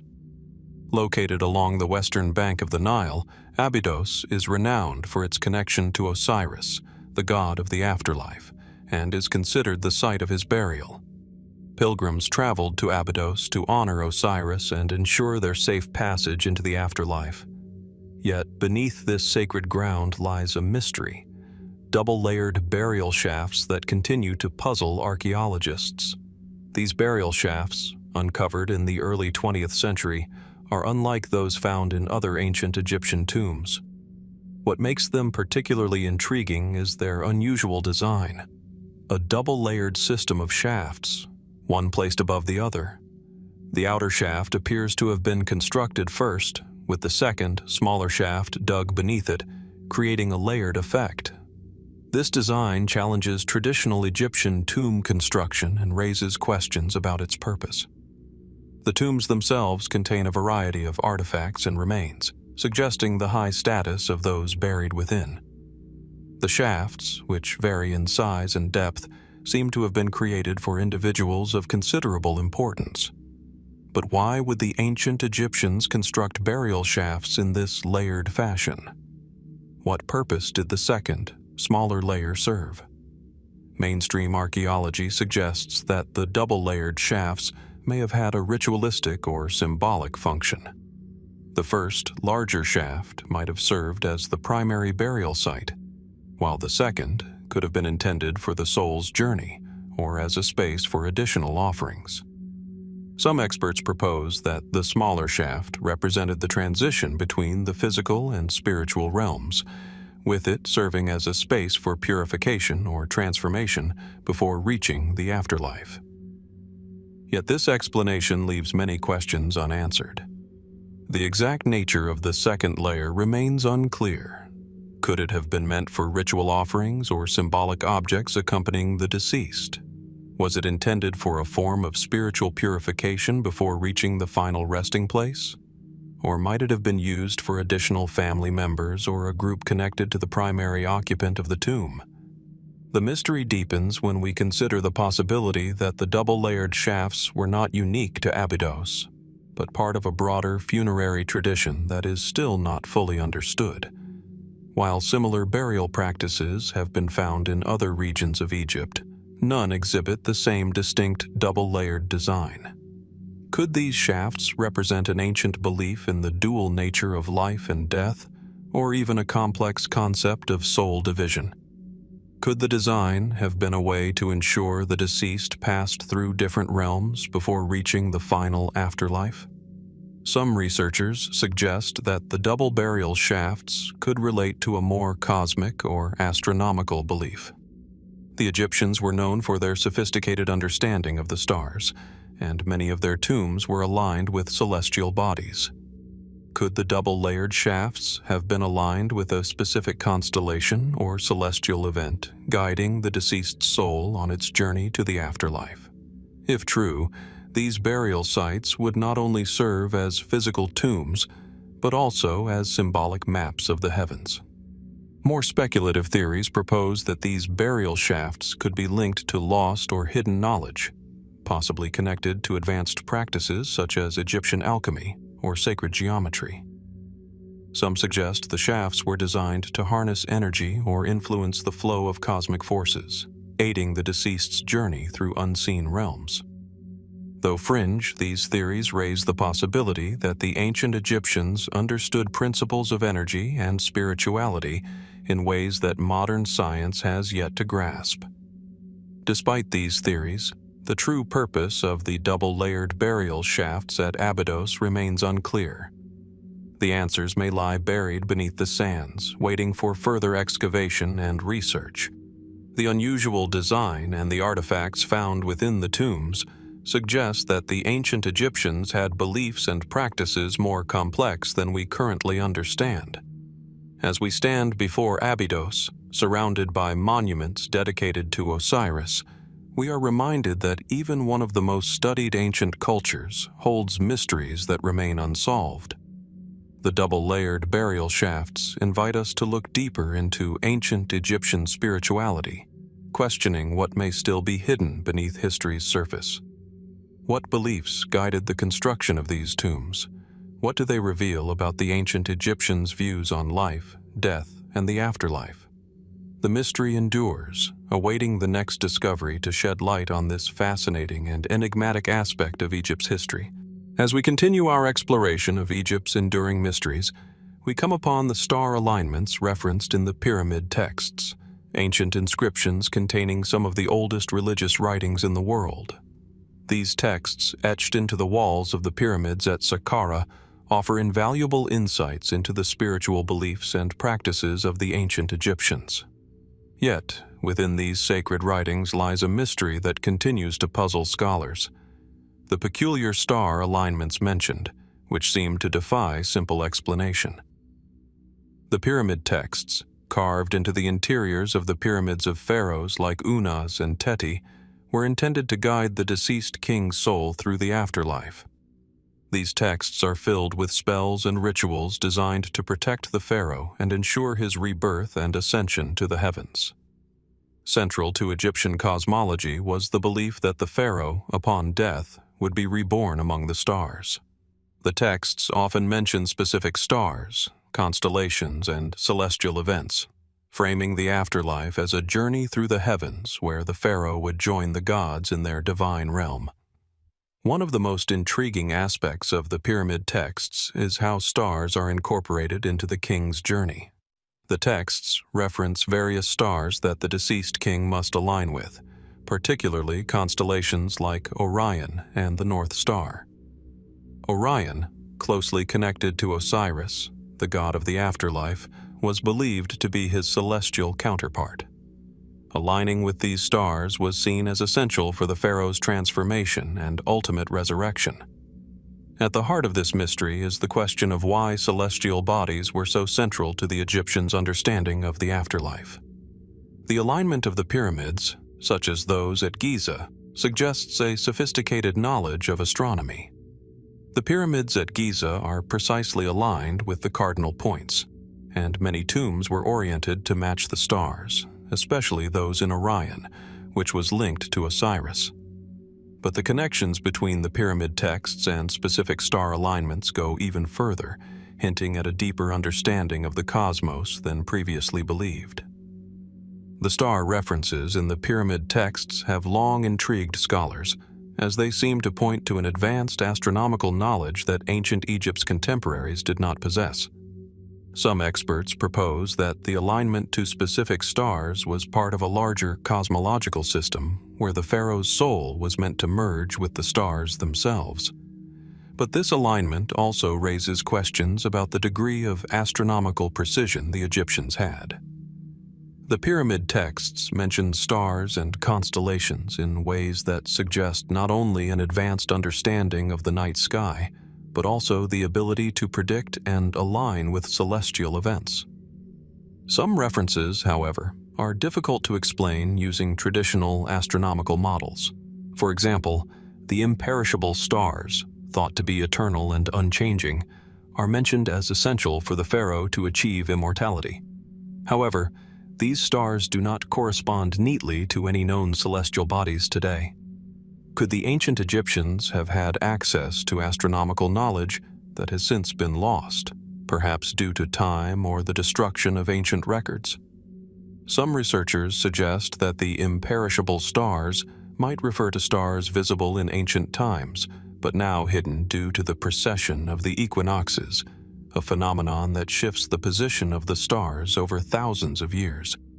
As we consider these celestial alignments, we wonder, were the ancient Egyptians using these star references symbolically, or was there a deeper, more practical application? Could these alignments have served a functional purpose, such as helping the Egyptians track time, navigate, or even measure distances? The precision with which they aligned their pyramids and tombs suggests a knowledge of astronomy that might have been beyond what we traditionally attribute to the ancient world. Some speculative theories suggest that the Egyptians may have had access to lost technologies that allowed them to track celestial movements in ways we do not understand today. Could these alignments have been part of an advanced system of energy or power, possibly harnessed through the interaction of the pyramids, stars, and Earth? The idea that the ancient Egyptians could have understood cosmic forces in ways that modern science has yet to rediscover invites us to reconsider what we know about their capabilities. The references to star alignments in the pyramid texts present a profound mystery that continues to captivate researchers. The Egyptians' connection to the stars seems more than mere religious symbolism. It suggests a complex relationship with the heavens, one that transcends spiritual beliefs and touches on the very fabric of the cosmos. As we continue to study the pyramid texts and their celestial alignments, we are reminded that the mysteries of ancient Egypt are far from solved.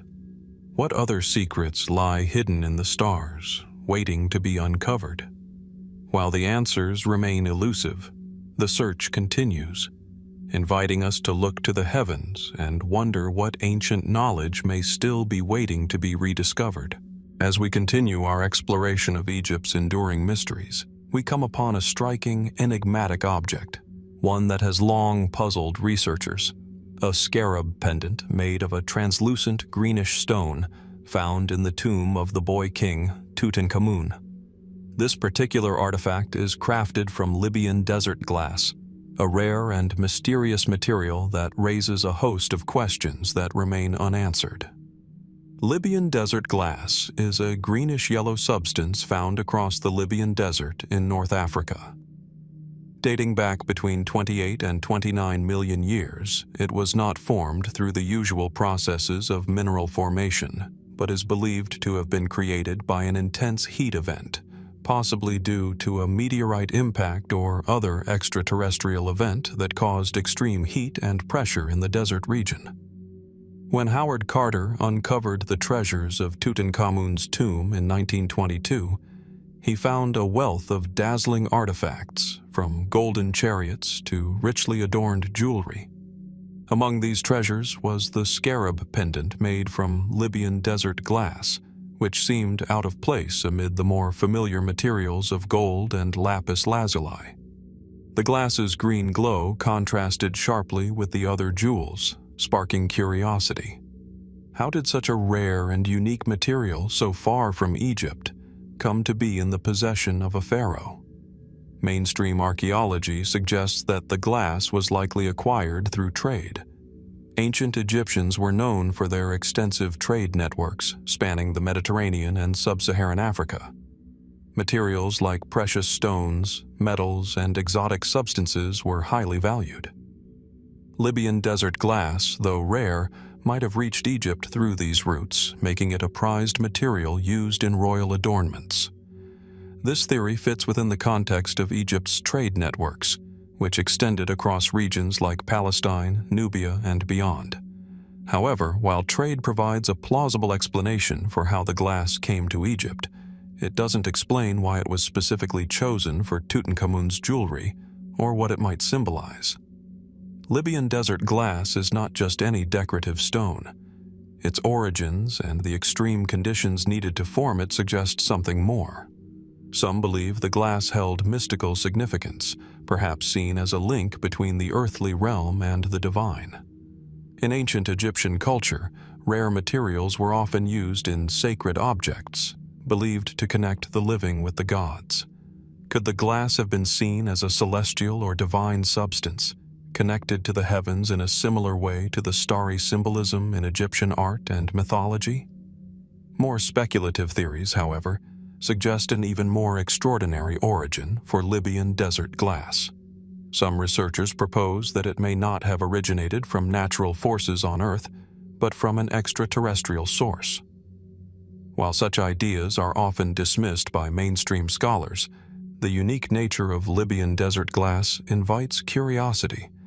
Could it be the remnant of a meteorite or comet that impacted Earth, perhaps carrying something more than just a physical substance? Some fringe theorists suggest that the glass could be evidence of ancient extraterrestrial technology, though these ideas remain highly speculative. Could there be something more to the story of Libyan desert glass, linking it to a hidden aspect of ancient Egyptian knowledge or lost technology? Was it simply a beautiful, rare material used to decorate Tutankhamun's tomb, or could it have had deeper significance, a key to ancient secrets, a substance tied to the heavens, or perhaps even the stars? As we reflect on the glass and its role in Tutankhamun's treasures, we are reminded of how much remains hidden beneath the surface of Egypt's ancient legacy. The choice to use such an extraordinary material raises questions not just about the object itself, but about the broader knowledge and beliefs of the ancient Egyptians.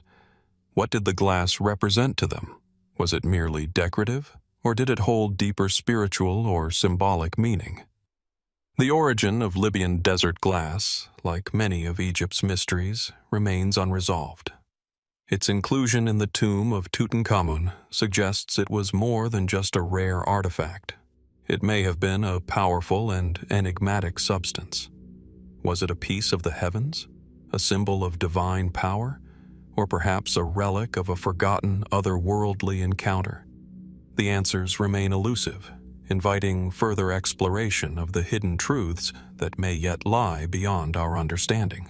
As we journey through the mysteries of ancient Egypt, we are drawn to the enigmatic figure of Imhotep, whose legacy remains as puzzling as the land itself.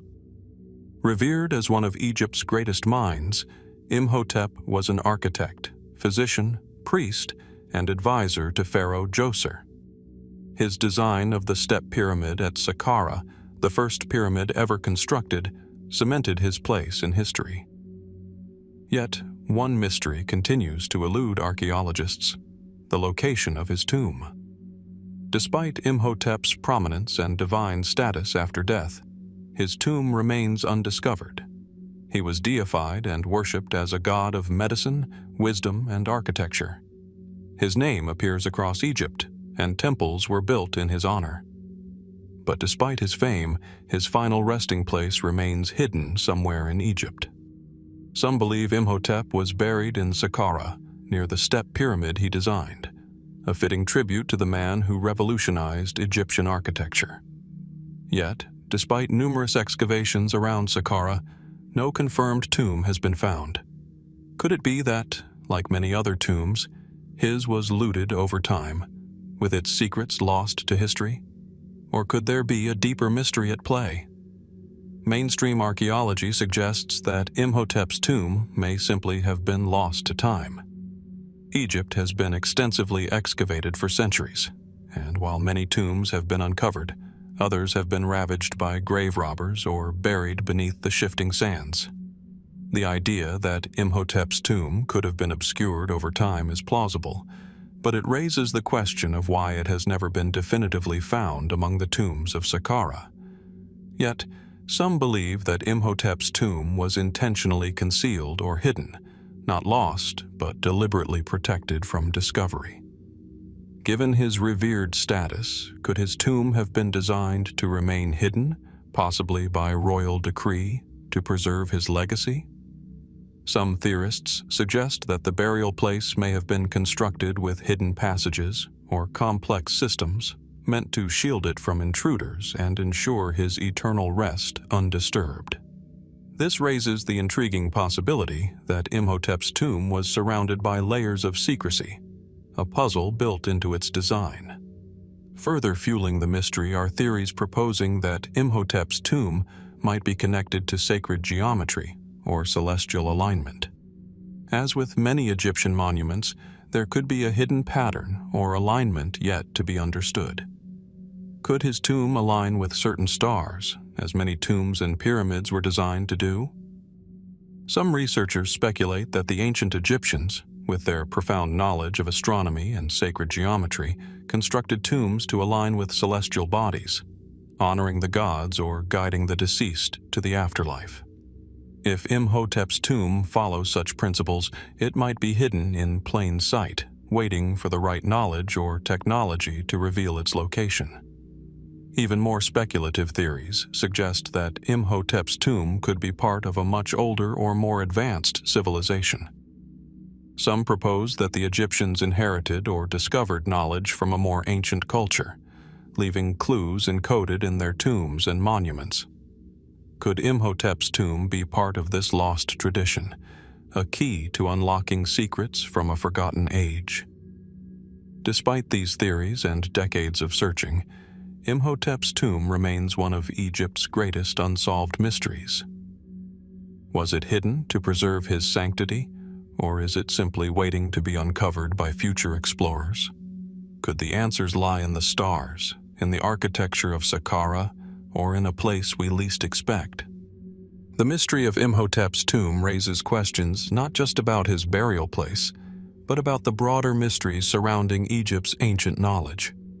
What might lie beneath the sands of Saqqara, and how might the discovery of his tomb illuminate the life of one of Egypt's most extraordinary figures? The mystery endures, inviting us to continue the search and wonder what secrets remain concealed in the vast landscape of Egypt's past. As we delve further into Egypt's mysteries, we come upon a striking artifact, the unfinished obelisk of Aswan. Located in the quarries of Aswan, this massive monolith, partially carved from the granite bedrock, remains abandoned, its origins and intended purpose still a subject of speculation. The unfinished obelisk, lying in the northern part of the quarries, stands at over 40 meters in length. It was intended to be one of the largest obelisks ever constructed, but a deep crack runs through it, rendering it unusable. This fracture occurred during the carving process, halting the project before it could be completed. The obelisk, abandoned mid-construction, raises questions about why such a monumental effort was abandoned. Mainstream archaeology suggests that the obelisk was being carved for a pharaoh, possibly during the reign of Queen Hatshepsut or Thutmose III, both of whom commissioned obelisks for their temples. Obelisks were symbols of the sun god Ra reaching toward the heavens. They were typically placed at temple entrances, inscribed with the pharaoh's name and achievements. Yet, despite its grandeur, the obelisk at Aswan never reached its destination, and its intended inscription remains a mystery. The cause of the crack has puzzled scholars. Some suggest it could have been due to natural flaws in the granite. Granite, though durable, often contains fissures that could have been exacerbated during the carving process. The workers may have discovered a weakness in the stone, causing the fracture. This explanation seems plausible, but the scale of the crack raises further questions. Why was the obelisk abandoned at such a late stage?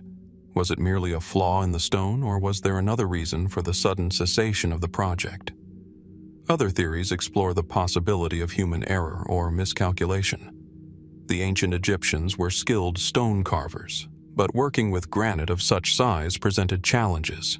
Could the carving technique have been flawed? Some researchers have even suggested that the tools or methods used to extract the obelisk from the quarry may have caused structural weaknesses. If the tools weren't suited for such a massive project, could that explain the crack and the abandonment of the obelisk? More speculative theories venture into the mystical. Some propose that the crack could have been caused by a divine force tied to the gods. In ancient Egypt, stones and materials were believed to have divine properties, and carving an obelisk was a spiritual endeavor. Could the crack have been a sign from the gods, indicating the obelisk was not meant to be completed or that the project was not in alignment with divine will? While this theory is speculative, it adds another layer of mystery to the unfinished obelisk. Even more fringe theories suggest that the obelisk's abandonment could be linked to unknown technologies or methods of construction. Some believe that the ancient Egyptians possessed advanced knowledge or tools that have since been lost. The crack might indicate a failed attempt to harness power, possibly linked to pyramid-building technologies or energy systems theorized to have existed at the time. Could the obelisk have been part of a larger, more complex system, and was its abandonment due to an unsuccessful attempt to use it for purposes beyond a mere monument? Despite these theories, the mystery of the cracked obelisk at Aswan remains unsolved. Was it a simple natural flaw in the stone, or did something more significant cause its abandonment? Was it left incomplete due to a failure in construction techniques, or could there have been a deeper, symbolic, or even divine reason? The unanswered questions invite further investigation into how the ancient Egyptians approached monumental tasks and what secrets their methods and their abandoned projects might still conceal. As we stand before the half-formed obelisk in the quarry, we are reminded of the profound mysteries of ancient Egypt. What remains hidden within the cracks of this unfinished monument? The mystery continues to urge us to look deeper, to question, and to wonder what the ancient Egyptians knew and what they left behind. As we journey deeper into the heart of ancient Egypt's mysteries, we are drawn to one of the most perplexing and enigmatic glyphs ever uncovered, the so-called Abydos helicopter carvings. These peculiar images, located in the Temple of Seti I at Abydos, have long captivated the imagination of both scholars and enthusiasts. The temple itself, constructed by Pharaoh Seti I during the 19th dynasty, is a marvel of Egyptian architecture, featuring grand reliefs and inscriptions that tell stories of divine power, royal authority, and the gods. But among these ancient images, some carvings stand out in an almost inexplicable way. The Abydos helicopter glyphs, so named because of their striking resemblance to modern-day helicopters, appear on a wall in one of the temple's chambers. At first glance, the glyphs show what seems to be a large flying machine, with rotor-like appendages and a form that resembles a helicopter or even a modern aircraft. The shapes are so peculiar, so far removed from traditional ancient Egyptian iconography, that they appear out of place, almost anachronistic. In a civilization known for its detailed yet recognizable depictions of human figures, animals, and gods, these strange forms raise an immediate question. How could such an image have appeared in a tomb that dates back over 3,000 years? The mainstream explanation for these glyphs, which is widely accepted by scholars, suggests that the images are the result of natural erosion or damage to the stone surface. Over the centuries, as the walls of the temple aged and wore down, some of the original reliefs may have been obscured or altered. According to this interpretation, what we are seeing is simply a coincidence of erosion, where existing carvings have been worn away in such a way that they resemble modern-day vehicles or machines, like helicopters or airplanes. In this view, the shapes are not deliberate representations of flying machines, but rather a product of time and the elements distorting the original artwork. However, this explanation does little to address the peculiar and almost uncanny resemblance of the carvings to modern vehicles. The carvings at Abydos are not merely abstract shapes. They seem to display a level of detail that matches the appearance of machines we would expect to see in the modern era, not in ancient Egypt. The images are unmistakable. One clearly depicts a form with rotor blades, resembling a helicopter, while another appears to show a craft with a streamlined body, resembling an airplane.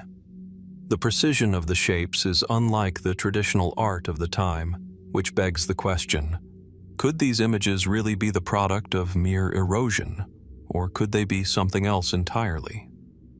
This question has sparked a variety of more speculative theories, some of which venture far beyond the boundaries of conventional archaeology.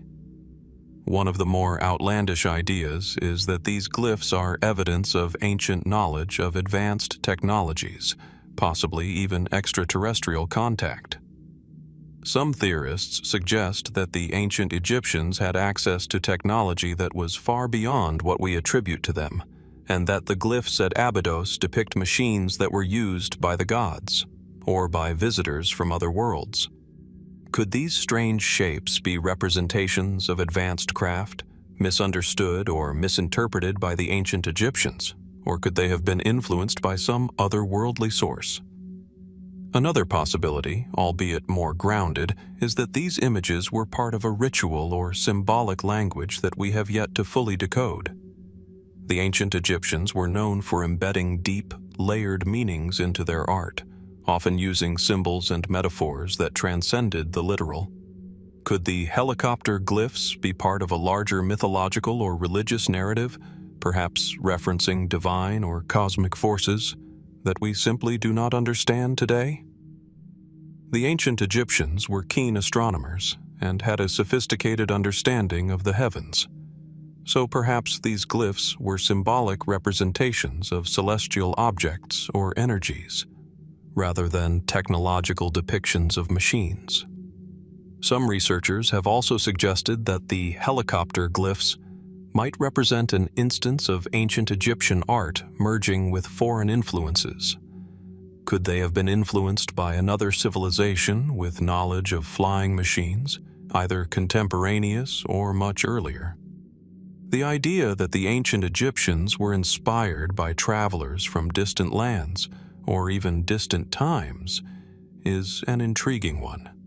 It raises the question: were these glyphs a form of artistic experimentation, or an attempt to record something seen or heard about from outside Egypt, possibly brought by traders or visitors from other lands?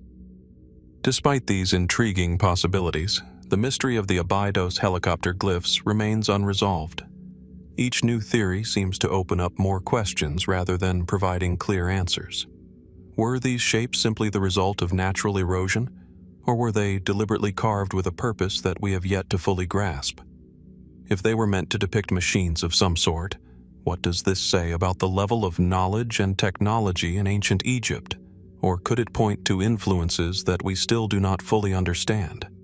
Could these glyphs be a symbolic representation of the divine, a celestial message encoded in the art of the time, or something else entirely? As we stand before the walls of Seti I's temple, looking at the carvings that have baffled archaeologists for decades, we are reminded that the mysteries of ancient Egypt are far from solved.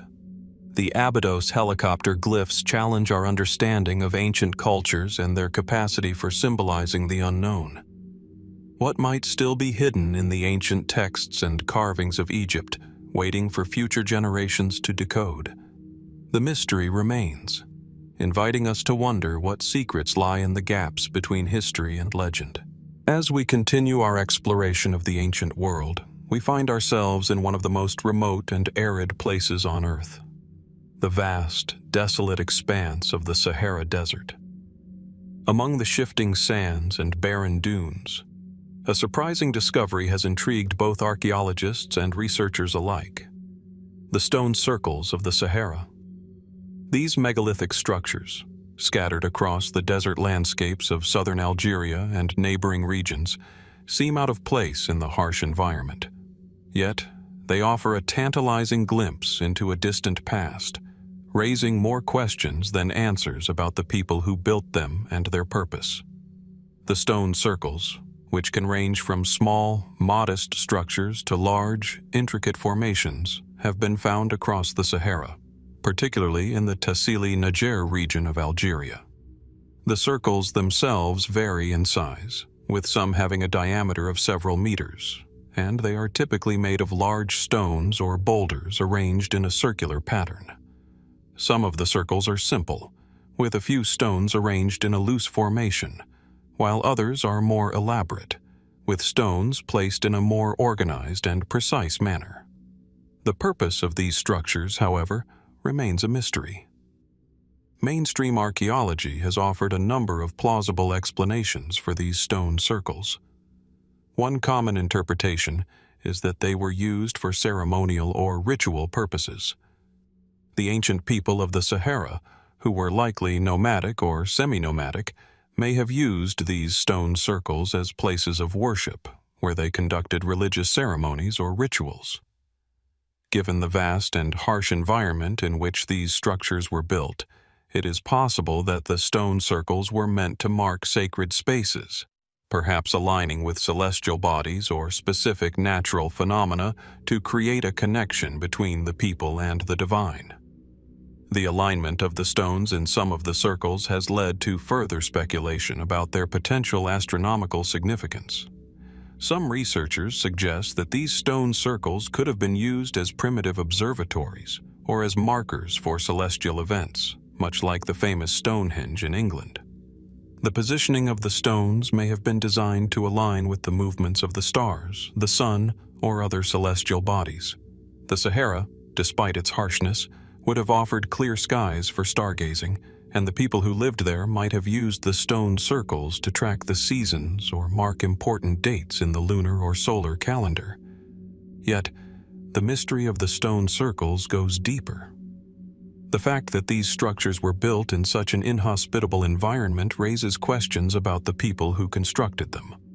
The Sahara in ancient times was not the vast desert we know today.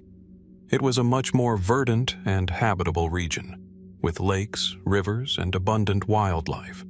Some researchers suggest that the stone circles may have been constructed by a prehistoric people who lived in the Sahara when it was a lush, fertile region, long before the desertification process began. Could these people have had an advanced understanding of astronomy, or perhaps other knowledge that is now lost to time? There are even more speculative theories that suggest these stone circles could have been created by a civilization far more ancient than the known inhabitants of the Sahara. Some theorists propose that the people who built these structures may have been part of a long-lost civilization, one that predates the ancient Egyptians or even Mesopotamian cultures.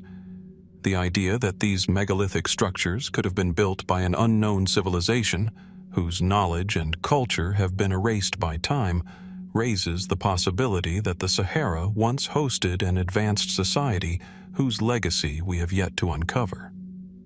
Some fringe theories suggest that the stone circles may have been constructed by extraterrestrial beings or influenced by ancient astronauts.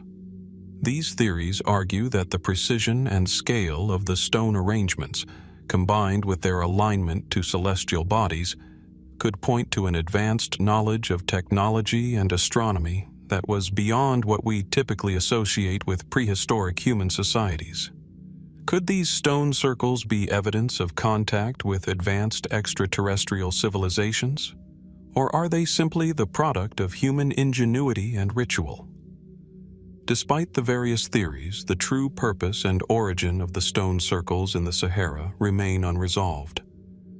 Was their function purely ceremonial, a way to connect the people with the divine and the stars? Or did they serve another, more practical purpose, such as marking important seasonal events or serving as navigational aids in the vast desert? The lack of definitive answers has left researchers to speculate about the advanced knowledge that these early people might have possessed.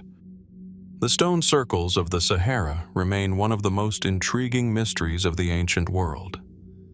As we stand before these massive structures, their purpose and origins still hidden beneath the sands of time, we are reminded of the vastness of human history and the many secrets that remain locked away in the earth. Could these stone circles be the remnants of a forgotten civilization, or are they simply a testament to the creativity and spirituality of the people who once lived in the Sahara? What knowledge might still be waiting to be uncovered about the builders of these enigmatic structures, and what does their legacy tell us about the people who lived in a long-forgotten, fertile Sahara? The mystery endures, inviting us to search for answers in the stones and the sands that hold the past in their embrace. As we continue to explore the enigmatic world of ancient Egypt, we come across an object that at first glance might appear to be a mere ceremonial tool. but upon closer inspection it reveals itself to be something far more intriguing. These are the magical wands of protection, carved with animal heads, found in tombs and temples throughout Egypt. These wands, often crafted from wood, ivory, or bone, were not just ornamental objects, but items of profound spiritual significance, believed to protect their owners from evil forces and malevolent spirits. The wands are intricately carved, often with animal heads at one or both ends. These animal-headed wands were typically decorated with the faces of gods or powerful animals that were believed to hold supernatural powers. The most common motifs include the heads of lions, jackals, and falcons, each symbolizing different aspects of Egyptian mythology and divine protection. The lion, for example, was associated with strength and courage, often linked to the goddess Sekhmet, while the jackal-headed Anubis was revered as the god of mummification and the afterlife. The falcon-headed Horus, a sky god, was associated with kingship, protection, and the celestial realm. These wands were not only used as symbols of power, but were also thought to serve as magical tools in rituals designed to protect the soul from evil forces. In ancient Egyptian belief, the world was teeming with unseen dangers, spirits, demons, and dark forces that could threaten the living and the dead alike. The wands, carved with these potent animal symbols, were believed to ward off such dangers. Some wands even carried inscriptions or spells, invoking divine protection from gods or powerful spiritual entities. These inscriptions, often written in hieratic or hieroglyphic script, would have been recited or read aloud during rituals to invoke the protective power of the animals and gods represented on the wands. While the purpose of these wands as protective items is well established in mainstream archaeology, their exact function and the nature of the protection they provided remain shrouded in mystery. Why did the ancient Egyptians choose specific animals to represent protection? And what deeper meanings lay behind the intricate carvings? Were these wands used solely for ritual purposes, or could they have had more practical uses as well, perhaps as personal talismans or even weapons of defense? One explanation could lie in the Egyptian understanding of the symbolic power of animals. The ancient Egyptians believed that certain animals embodied the attributes of gods and were imbued with magical qualities that could be harnessed for protection or healing. For example, the lion-headed Sekhmet was associated with both destruction and healing, a duality that suggests the complex relationship the Egyptians had with the forces of nature. Could the wands have been designed to tap into this dual nature, using the power of these animals to both ward off evil and provide strength to the bearer in times of need? There are also theories that these wands could have been used in more practical ways, perhaps in the context of funerary rituals. Egypt's complex burial practices often involved spells and rituals designed to ensure the safety of the deceased's journey into the afterlife. It is possible that the wands were seen as conduits through which the deceased could receive protection from both earthly and spiritual dangers. In this sense, the wands might have served as a bridge between the physical world and the spiritual realm, offering a safeguard against malevolent forces that could interfere with the soul's passage. But the mystery deepens when we consider the possibility that these wands were more than just religious objects. Some researchers have suggested that the wands could have been linked to an ancient system of knowledge or power that we have yet to fully understand. Were they part of a broader esoteric tradition within Egyptian society, one that combined spiritual, magical, and perhaps even scientific knowledge? The detailed carvings of animal heads could be more than simple representations. They might encode information about the animal's spiritual significance, perhaps even relating to forgotten rituals or technologies. Some fringe theories take this further, proposing that these wands were part of an ancient technology that harnessed spiritual or natural energies. Could the wands have been used to focus or direct these energies, much like a modern-day wand in magical or occult practices?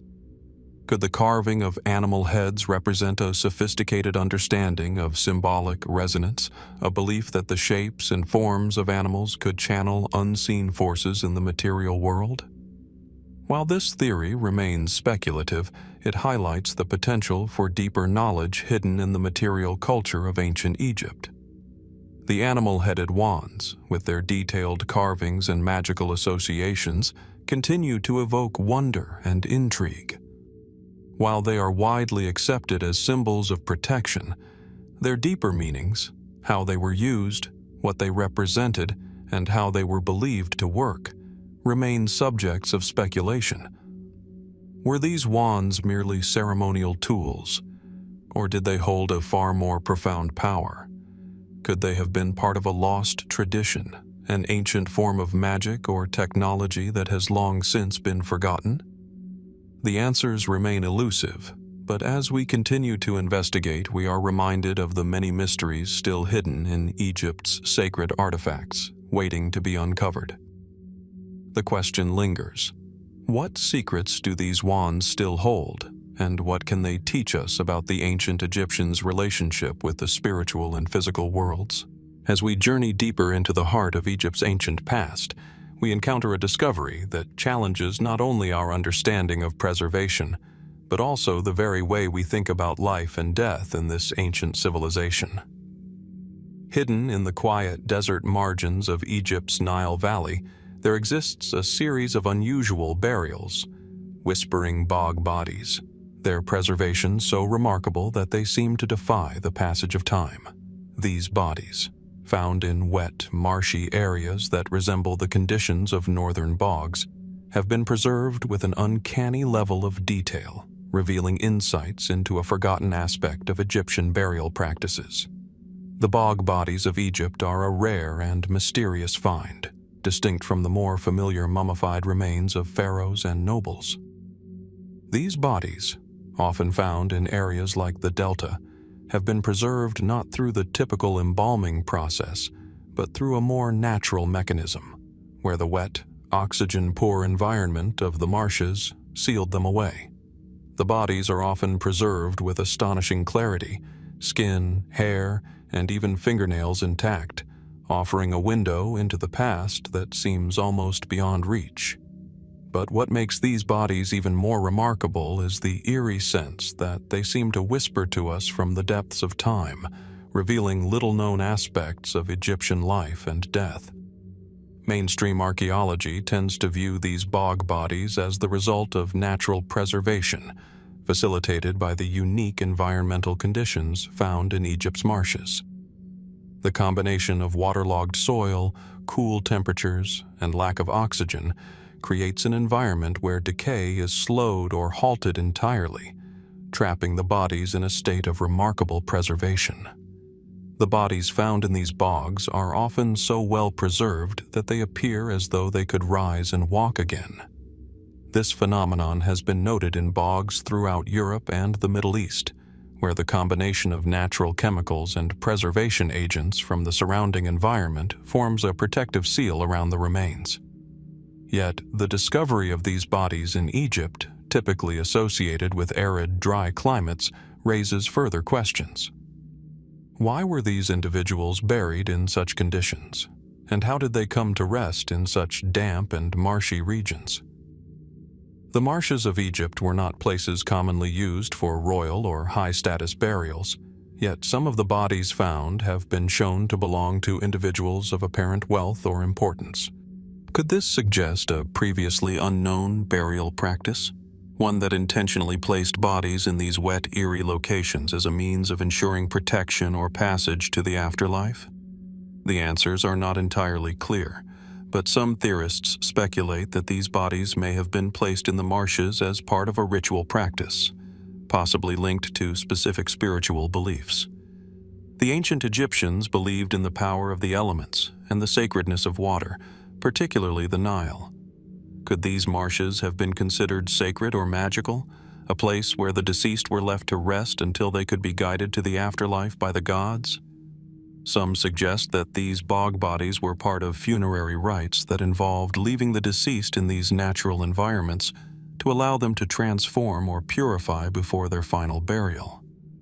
More speculative theories suggest that the preservation of these bodies might be linked to ancient Egyptian knowledge of preservation techniques that went beyond the well-known art of mummification. Could the Egyptians have known of natural ways to preserve bodies in a way that we have yet to fully understand?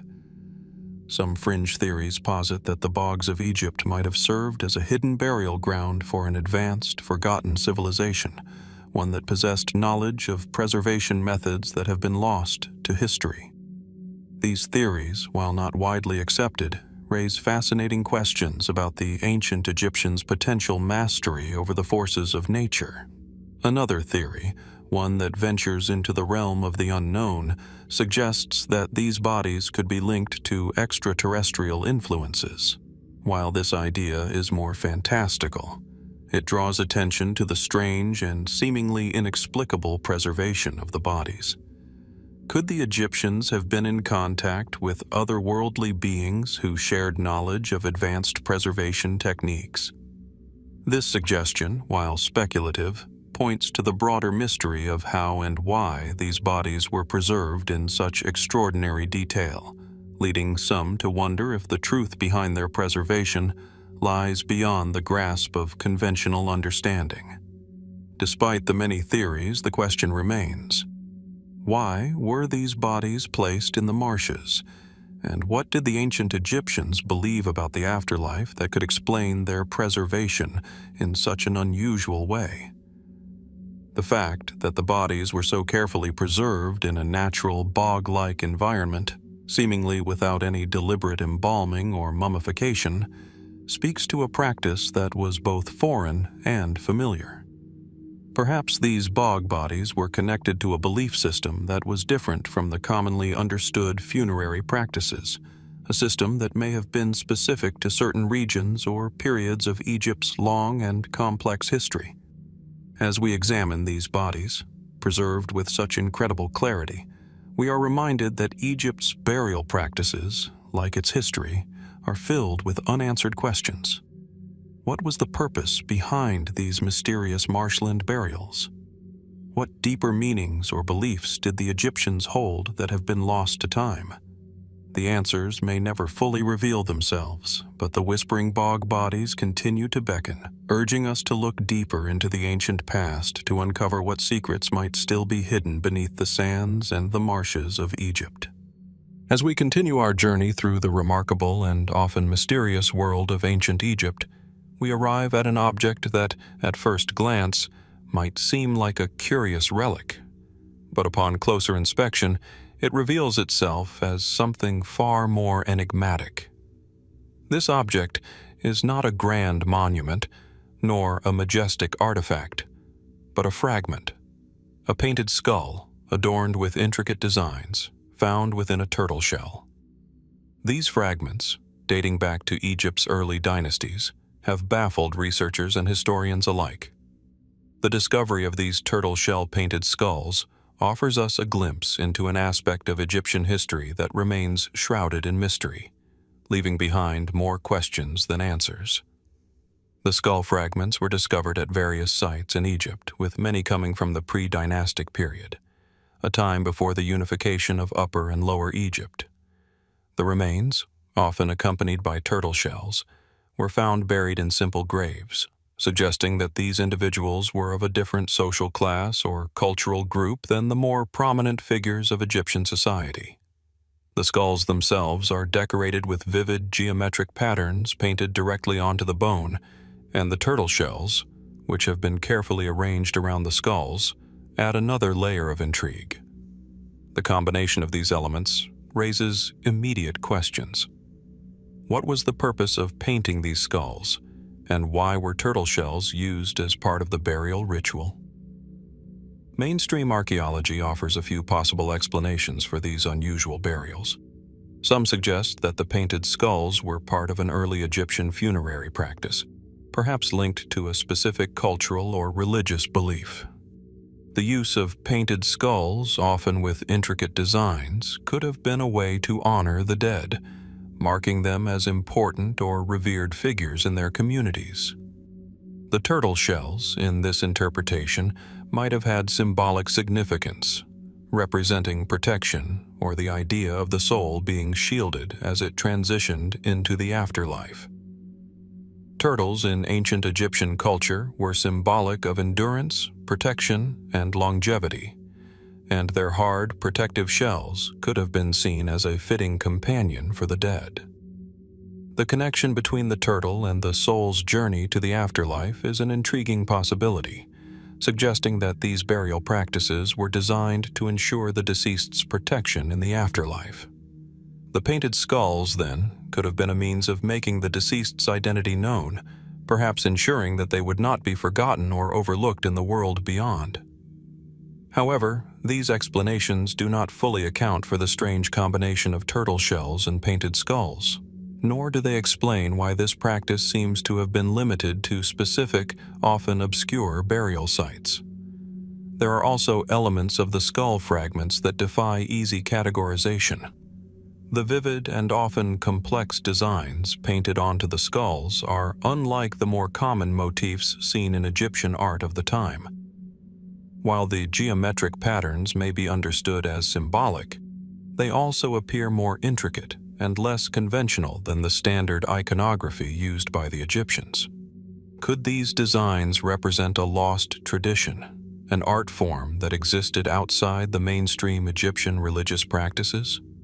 More speculative theories suggest that these painted skulls and turtle shells could be connected to an entirely different belief system or culture, one that predates or exists alongside early Egyptian civilization. Some researchers have speculated that these burials could be linked to a group of people who practiced shamanistic or animistic beliefs, possibly using the turtle as a spiritual guide. This would place the practice in contrast to the more well-known Egyptian religious traditions of the time, which focused heavily on the worship of gods and the afterlife. Could the turtle shells and painted skulls have been used as part of a ritual to communicate with the spirit world, or to honor an ancient deity associated with transformation or rebirth? The most fringe theories take these ideas even further, suggesting that the painted skulls and turtle shells may represent a form of ancient knowledge, possibly linked to sacred geometry or an esoteric tradition. Some have even proposed that these practices are evidence of early contacts between the Egyptians and other, more advanced civilizations, possibly even extraterrestrial beings. These theories, while highly speculative, suggest that the painted skulls and turtle shells could be part of an ancient and lost system of thought or technology, designed to unlock deeper cosmic truths or to facilitate communication with forces beyond our understanding. Despite these theories, the true purpose of the turtle shell painted skulls remains unknown. Were they part of a funerary practice, symbolizing protection and the continuation of life in the afterlife? Or did they serve a more complex, symbolic function, representing an ancient tradition that has since faded from memory? The lack of concrete answers leaves room for continued speculation. And as we stand before these unusual remains, we are reminded of the many mysteries that still lie hidden in the sands of Egypt. What do the painted skulls and turtle shells reveal about the spiritual beliefs and practices of the people who lived in the early dynasties? How did these rituals relate to the larger tapestry of Egyptian culture, and what role did these unusual burials play in the broader context of their religious practices? The mystery endures, inviting us to continue searching for answers, wondering what might still be hidden beneath the surface of Egypt's ancient burial sites. As we continue our exploration of Egypt's many archaeological enigmas, we come to a remarkable discovery, one that, though small in size, is no less mysterious in its implications.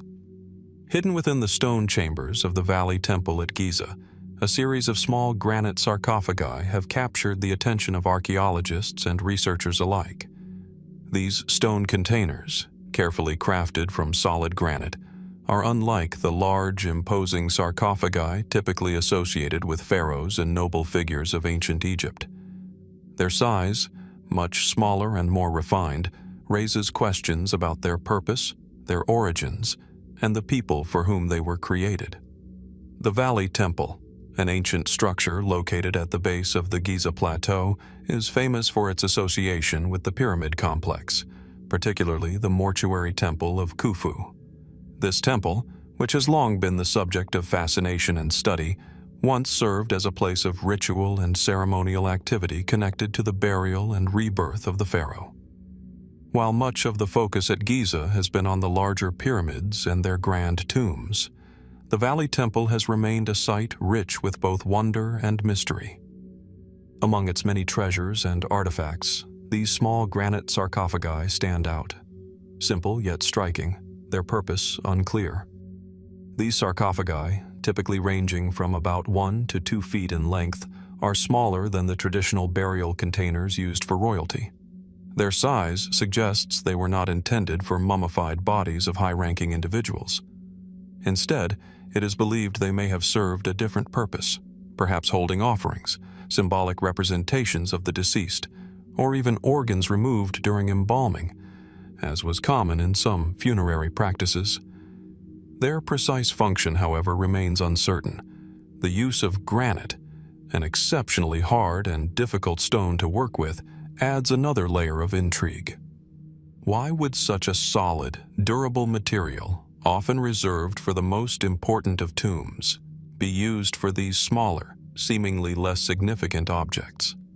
Mainstream archaeology suggests that these granite sarcophagi may have been ceremonial or symbolic in nature.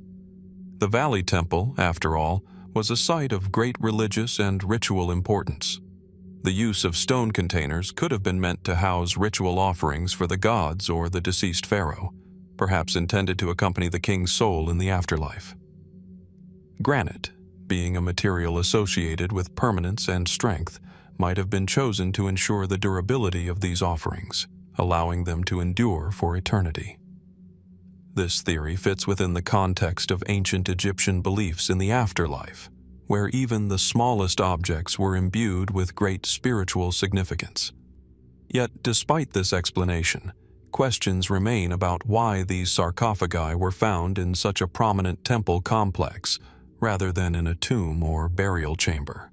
Their small size and the fact that they were placed within a temple, rather than a royal tomb, suggest they may have been part of a larger, more esoteric religious practice, one that has yet to be fully understood.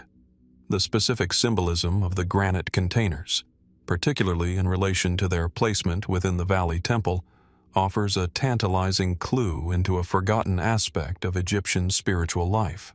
More speculative theories venture into the unknown, suggesting that these small granite sarcophagi might have had a more mysterious purpose.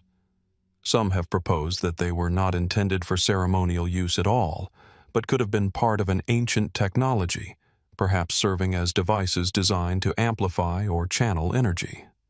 Given the known interest of the ancient Egyptians in sacred geometry and the manipulation of natural forces, could these containers have been part of a larger system for harnessing energy, spiritual or physical, that is now lost to history?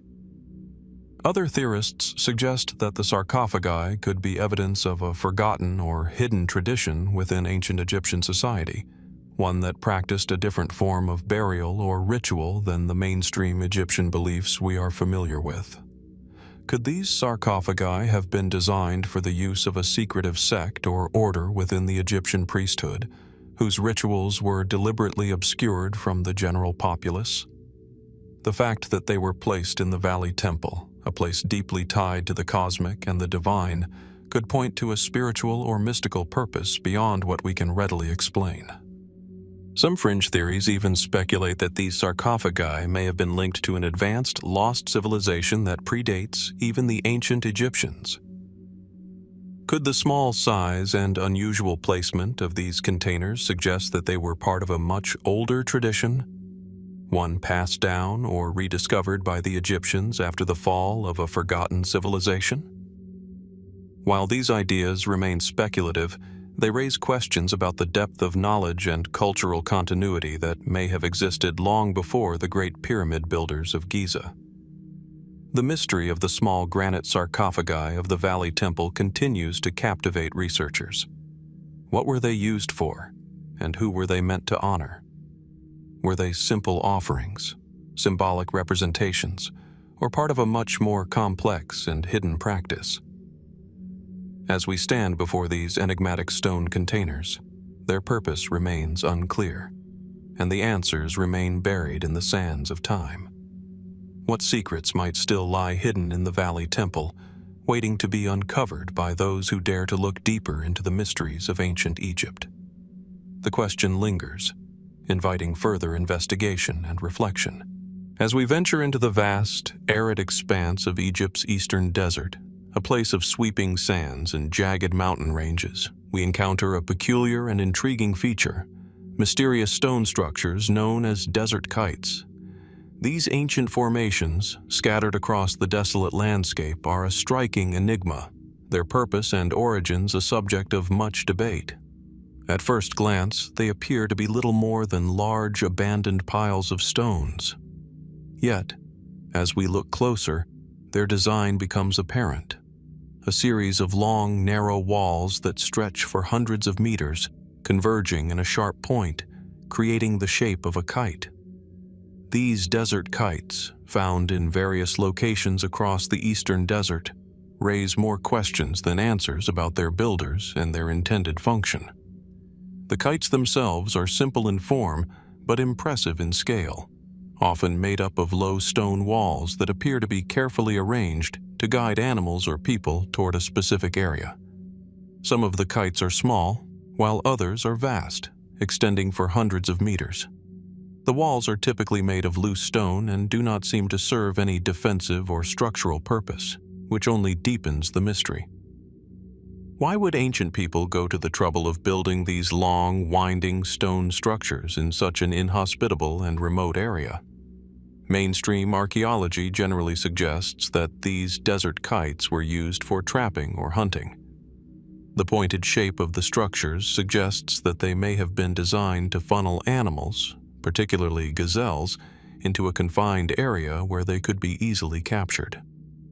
This would have been an efficient hunting technique, particularly in an environment where food resources were scarce. The long walls of the kites would have acted as a sort of funnel, guiding animals toward a narrow enclosure where they could be trapped or killed. This interpretation fits with the broader pattern of ancient Egyptian reliance on hunting for sustenance and survival, especially in the desert regions where wild game was more abundant. The idea that the desert kites were used as hunting tools is compelling, but it doesn't fully explain their scope and complexity. The sheer size of some of these kites, many of which are large enough to be seen from the air, suggests that they were not just small, localized hunting traps, but part of a larger system. Were these kites the work of one particular tribe or group? Or did they represent a communal effort, with different regions or cultures contributing to their construction? Could these kites have been used for more than just hunting, perhaps serving as ceremonial or ritual sites, or even as markers for land use in a region where resources were carefully managed? There are also more speculative theories about the purpose of these kites. Some have suggested that the desert kites were used for astronomical or navigational purposes. The alignment of some of the kites with specific celestial bodies or constellations could point to a more symbolic function, linking these structures to ancient beliefs about the stars and the cycles of the heavens. Given the importance of celestial navigation in ancient Egyptian culture, it is not outside the realm of possibility that these kites were used as markers for the movement of the stars, or as part of a larger ritualistic system that linked the land to the cosmos.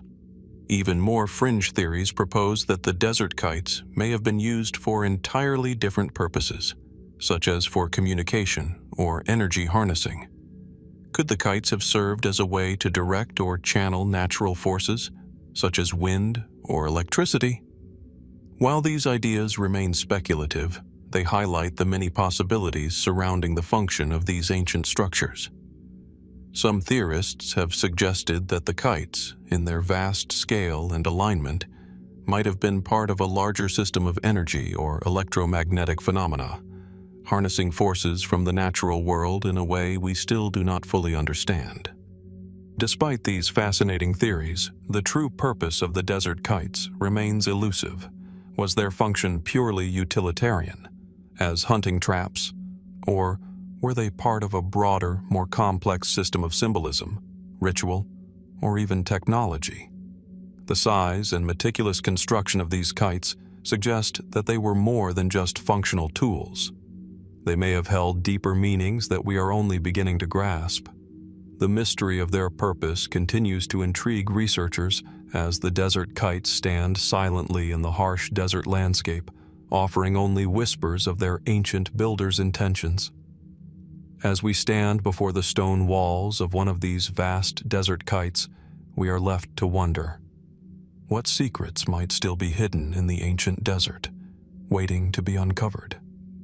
Were these structures simply ingenious hunting tools, or did they serve a more profound, cosmic, or even spiritual purpose? The desert kites, like many of Egypt's ancient wonders, continue to challenge our understanding, inviting us to look closer and question what might still be buried beneath the sands, waiting for the right moment to reveal its truth. As we stand before the towering pyramids of Giza, one cannot help but marvel at their grandeur, their precision, and the mystery they embody. The Great Pyramid of Khufu, still the largest of the three, rises above the desert like an ancient sentinel, guarding secrets that have withstood millennia. Yet, as we gaze at these colossal monuments, we are reminded of one key element that has been lost to time: the missing capstones. At the summit of each pyramid, originally, there would have been a capstone, or pyramidion, a small pyramid-shaped stone that completed the structure. These capstones were often made from a different material, shiny limestone or even gold-plated copper, which would have reflected the sun's rays, creating a dazzling effect visible from miles around. Today, these capstones are missing from most of the pyramids, and their absence has sparked countless questions. What happened to them? Why were they removed, and what was their true purpose? The mainstream explanation posits that these capstones were likely removed during later periods, either as part of the general decline of the pyramids or due to the erosion of time. The shiny materials of the capstones, such as limestone or precious metals, would have been valuable to subsequent rulers, who might have dismantled them to repurpose the materials for other structures or monuments. Over the centuries, the pyramids were not immune to natural disasters, looting, and the ravages of time. Yet, the deliberate removal of these capstones suggests that their significance may have been more than purely ornamental. The function of the capstones has long been a subject of speculation. Some scholars argue that they were purely decorative, designed to complete the pyramidal form and add a shining brilliance to the monument's peak. The pyramid, after all, was a symbol of the sun, and the capstone's reflective qualities could have been seen as a representation of the sun's rays, reinforcing the pharaoh's divine connection to the celestial realm. In this view, the capstone may have been seen as a crowning feature, a symbol of the sun's power shining down upon the king's eternal soul. However, this mainstream explanation does not fully account for the meticulousness with which the capstones were crafted or the enigmatic nature of their disappearance. Why were these capstones, often made of more durable or precious materials, removed with such care? Could they have served a function beyond mere decoration? Some researchers suggest that the capstones might have had a more profound purpose, one tied to the concept of energy, power, or even celestial alignment. One theory, though speculative, suggests that the missing capstones were not simply a symbolic feature, but a key component in an ancient system of energy or power.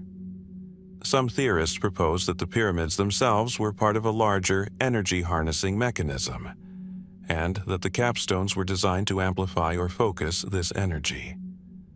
The reflective qualities of the capstone, when combined with the alignment of the pyramid, could have served to concentrate the sun's energy or even interact with natural forces in a way we do not fully understand today. The precise engineering of the pyramids, their alignment with the cardinal points, and the geometric precision of their design all suggest a level of knowledge far beyond what was traditionally attributed to ancient civilizations. This theory raises more questions than it answers. Could the missing capstones have been part of a lost technology, one that harnessed cosmic or earthly forces? Was their removal part of a deliberate effort to conceal knowledge that the ancient Egyptians may have had about energy, vibration, or even communication with celestial bodies? Such ideas draw parallels with fringe theories of advanced ancient technologies, though these ideas remain outside the mainstream. Some fringe theorists even suggest that the capstones could have been connected to extraterrestrial influences or advanced knowledge passed down from an unknown civilization. Could the capstones have been part of a system designed to interact with otherworldly forces, or might they have been used in some way to communicate with beings beyond the Earth? Though this idea is highly speculative, it points to the broader mystery of what the ancient Egyptians knew, and whether some aspects of their knowledge remain hidden, waiting to be rediscovered. The mystery of the missing capstones also brings us back to the question of how the ancient Egyptians viewed their monuments. Were the capstones purely symbolic, representing the divine connection between the pharaoh and the sun god Ra, or did they have a practical function tied to the pyramid's purpose as a power center, an amplifier of celestial forces? The absence of these capstones only deepens the enigma of the pyramids and the role they played in ancient Egyptian society. As we look at the pyramids today, missing their gleaming capstones, we are reminded that there is still so much we do not understand about these ancient structures. The capstones, once the crowning glory of the pyramid, may have been far more than just decorative. Their disappearance only raises more questions about the ancient Egyptians' true intentions, their understanding of the cosmos, and the technology they may have used to interact with the forces of nature. What else might still be hidden in the mysteries of the pyramids, and what knowledge lies buried, waiting for the right moment to be revealed? The answers remain out of reach, but the mystery endures, inviting us to look deeper and wonder what we have yet to uncover. As we continue to unravel the ancient mysteries of Egypt, we are drawn to one of the more obscure yet deeply fascinating symbols, the Ished tree. This tree, carved into the walls of temples and tombs across Egypt, particularly at sites like Karnak and Luxor, appears in many ancient Egyptian texts and artworks, yet its true significance remains elusive. The Ished tree is often depicted as a tree with a thick trunk and branches reaching skyward, sometimes associated with the goddess Hathor or the sun god Ra. However, beyond its artistic representation, the Ished tree carries with it a profound mystery, as its cosmic role remains unclear. The most famous depictions of the Ished tree appear in the temples and tombs of the New Kingdom period, often alongside depictions of gods and pharaohs in scenes of divine rebirth. In these carvings, the tree is shown as a central figure, its roots embedded deeply into the earth, while its branches stretch toward the heavens. The trunk and branches are often stylized, with several interpretations of the Ish tree appearing in sacred spaces. What is immediately striking is how frequently the tree appears alongside important events in Egyptian religious and royal rituals. It is almost as though the Isht tree is present at moments of transformation or cosmological significance, moments that bridge the mortal and divine worlds. At the surface level, the Isht tree seems to be a simple symbol of life and vitality. The Egyptians revered trees as symbols of growth, renewal, and sustenance, and the Ished tree would have aligned with these themes. The tree, with its roots in the earth and branches reaching toward the sky, may have symbolized the connection between heaven and earth, the cycle of life, death, and rebirth, core concepts in Egyptian thought. Its association with gods like Hathor, the goddess of love and motherhood, and Ra, the sun god, reinforces its role as a cosmic symbol of life's eternal cycle. Yet, despite these interpretations, the true nature and cosmic function of the Ishid tree remain unclear. Why, for example, is it so frequently depicted in connection with important cosmic or royal events, such as coronations and rebirth rituals? Could the tree be more than just a symbol? Could it have had a functional or even ritualistic purpose that we have yet to understand? The Ish tree is sometimes shown as a vessel for the pharaoh's rebirth. Some depictions even suggest that the pharaoh is reborn through the tree's branches, emerging as a divine being. In these depictions, the Ishid tree may serve as a kind of portal, an axis mundi, connecting the human realm with the divine, much like the world tree in other cultures. This connection to rebirth hints at a more complex cosmological role for the Isht tree, one that might have been tied to the Egyptians' deep understanding of celestial cycles and their spiritual beliefs.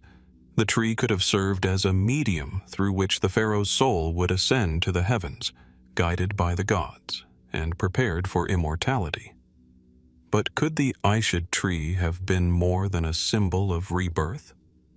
Some more speculative theories suggest that the tree may have had a more direct cosmic function, possibly even related to energy or celestial phenomena.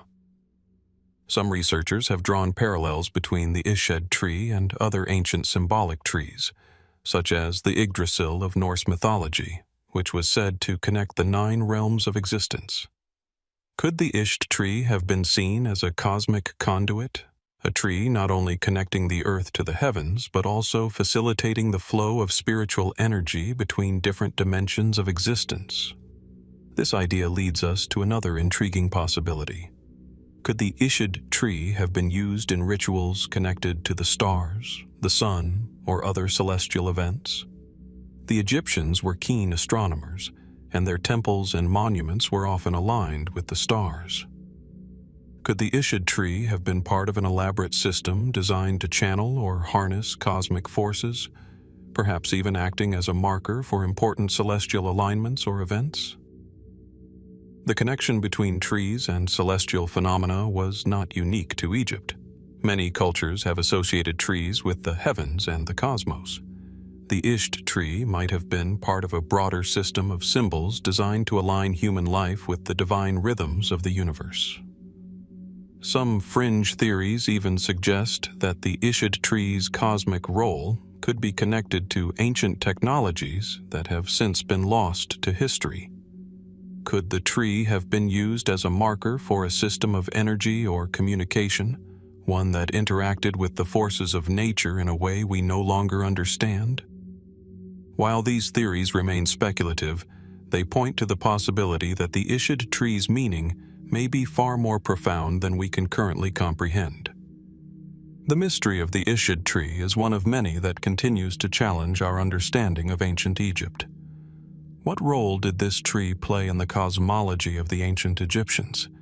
Was it simply a symbol of life, or did it have a more practical, spiritual, or even technological function? The answer remains elusive, but the constant presence of the Ishid tree in sacred places and important rituals hints at its profound significance. The mystery of the Ishid tree, like so many others in ancient Egypt, continues to beckon, inviting us to delve deeper into the complex, hidden meanings behind Egypt's sacred symbols and the knowledge that may still lie buried beneath the sands. What other secrets might the Ishid tree reveal about the ancient Egyptians' understanding of the cosmos and their connection to the divine? The question remains open, waiting to be explored. As we delve deeper into the mysteries of ancient Egypt, we are led to an obscure but tantalizing collection of texts, hieratic papyri that reference long-forgotten ritual sites, places of profound spiritual significance that have never been found. These ancient scrolls, inscribed with delicate hieratic script, are more than mere records. They are fragments of a once vibrant religious landscape that has since faded into the sands of time.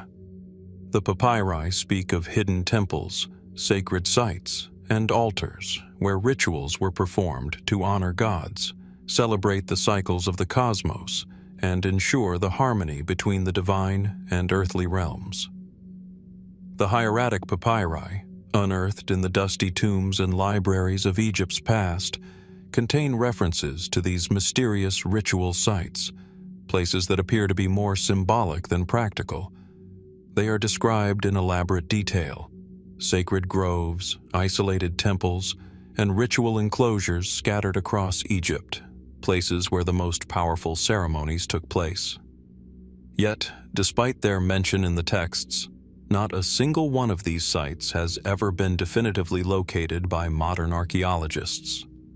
One such reference, found in the papyrus of Ani, speaks of a hidden temple that was said to be protected by the gods. It is described as a place where the pharaoh would connect with the divine, performing ceremonies that ensured the nation's prosperity and cosmic order. The location of this temple remains a mystery, with some scholars speculating that it may lie buried beneath the shifting sands of Egypt's desert. Others suggest that it could be metaphorical, a symbolic space rather than a physical site. Could these ritual sites have been intended to represent a spiritual realm that was never meant to be found, but only to be experienced in ritual? Another set of papyri, believed to date from the reign of the 12th dynasty, speaks of a series of altars located in remote regions, said to be hidden from the eyes of the common people. These altars, revered for their power to channel divine energy, are described in such a way that they seem almost unreachable, as if they were intentionally concealed to protect their sacredness. The papyri mention that only the highest priests and the pharaoh himself were allowed to visit these altars, further increasing their mystique. The references in these ancient texts are rich in detail, but frustratingly vague when it comes to providing precise geographical locations. Archaeologists have scoured Egypt's known sacred sites and temples, hoping to match these descriptions to physical landmarks, but so far, no such discovery has been made. The absence of these ritual sites from Egypt's archaeological record raises the question: were these locations never meant to be found? Were they deliberately hidden, perhaps to safeguard the sacred knowledge contained within them, or to preserve the power they were believed to hold? While mainstream interpretations suggest that these ritual sites may have simply been destroyed or lost over time, there are those who propose that they could have been part of a much larger network of sacred spaces, possibly tied to ancient Egyptian astronomy and cosmology. Some theorists suggest that the altars and temples described in the papyri might have been part of a system designed to align with celestial events, such as solstices or planetary alignments. If these sites were aligned to the stars or specific cosmic events, it would make sense that they would have been deliberately concealed, known only to a select few who understood their true purpose. Even more speculative ideas propose that these ritual sites could be linked to forgotten knowledge, perhaps even lost technology or ancient science. Could these sites have been designed to harness the energies of the earth, the sun, or the stars in ways that modern science cannot explain? Some suggest that these ritual spaces may have been used in a much more practical sense, perhaps to create or store energy, or to perform advanced rituals that involved manipulating the natural world in ways that we have yet to understand. The idea of these ritual sites being connected to a hidden or lost tradition within Egypt invites us to consider the possibility that there was a layer of knowledge, perhaps even an entire spiritual system, that was purposefully obscured or erased by later generations. Could these hidden temples and altars have represented a different form of worship or a deeper connection to the divine, one that was lost as Egyptian society shifted and evolved? Or could they be remnants of a much older, forgotten civilization, whose knowledge was inherited by the Egyptians, but then deliberately concealed? As we look at the hieratic papyri and consider the enigmatic references to these lost ritual sites, we are left with more questions than answers. What was the true purpose of these places, and why were they never meant to be found? Could the absence of these sites from the archaeological record be a deliberate act of concealment? Or were they simply lost to the ravages of time? The mystery of the missing ritual sites remains unsolved, and as we study these ancient texts, we are reminded of how much there still is to uncover about the ancient Egyptians and their connection to the divine. The question remains, what might still be hidden beneath the sands of Egypt, waiting to be discovered? What secrets of ancient Egyptian cosmology, ritual, and spirituality could these lost temples and altars reveal if we were able to uncover them? The mystery persists, urging us to look deeper into the ancient past and wonder what might still lie waiting to be revealed.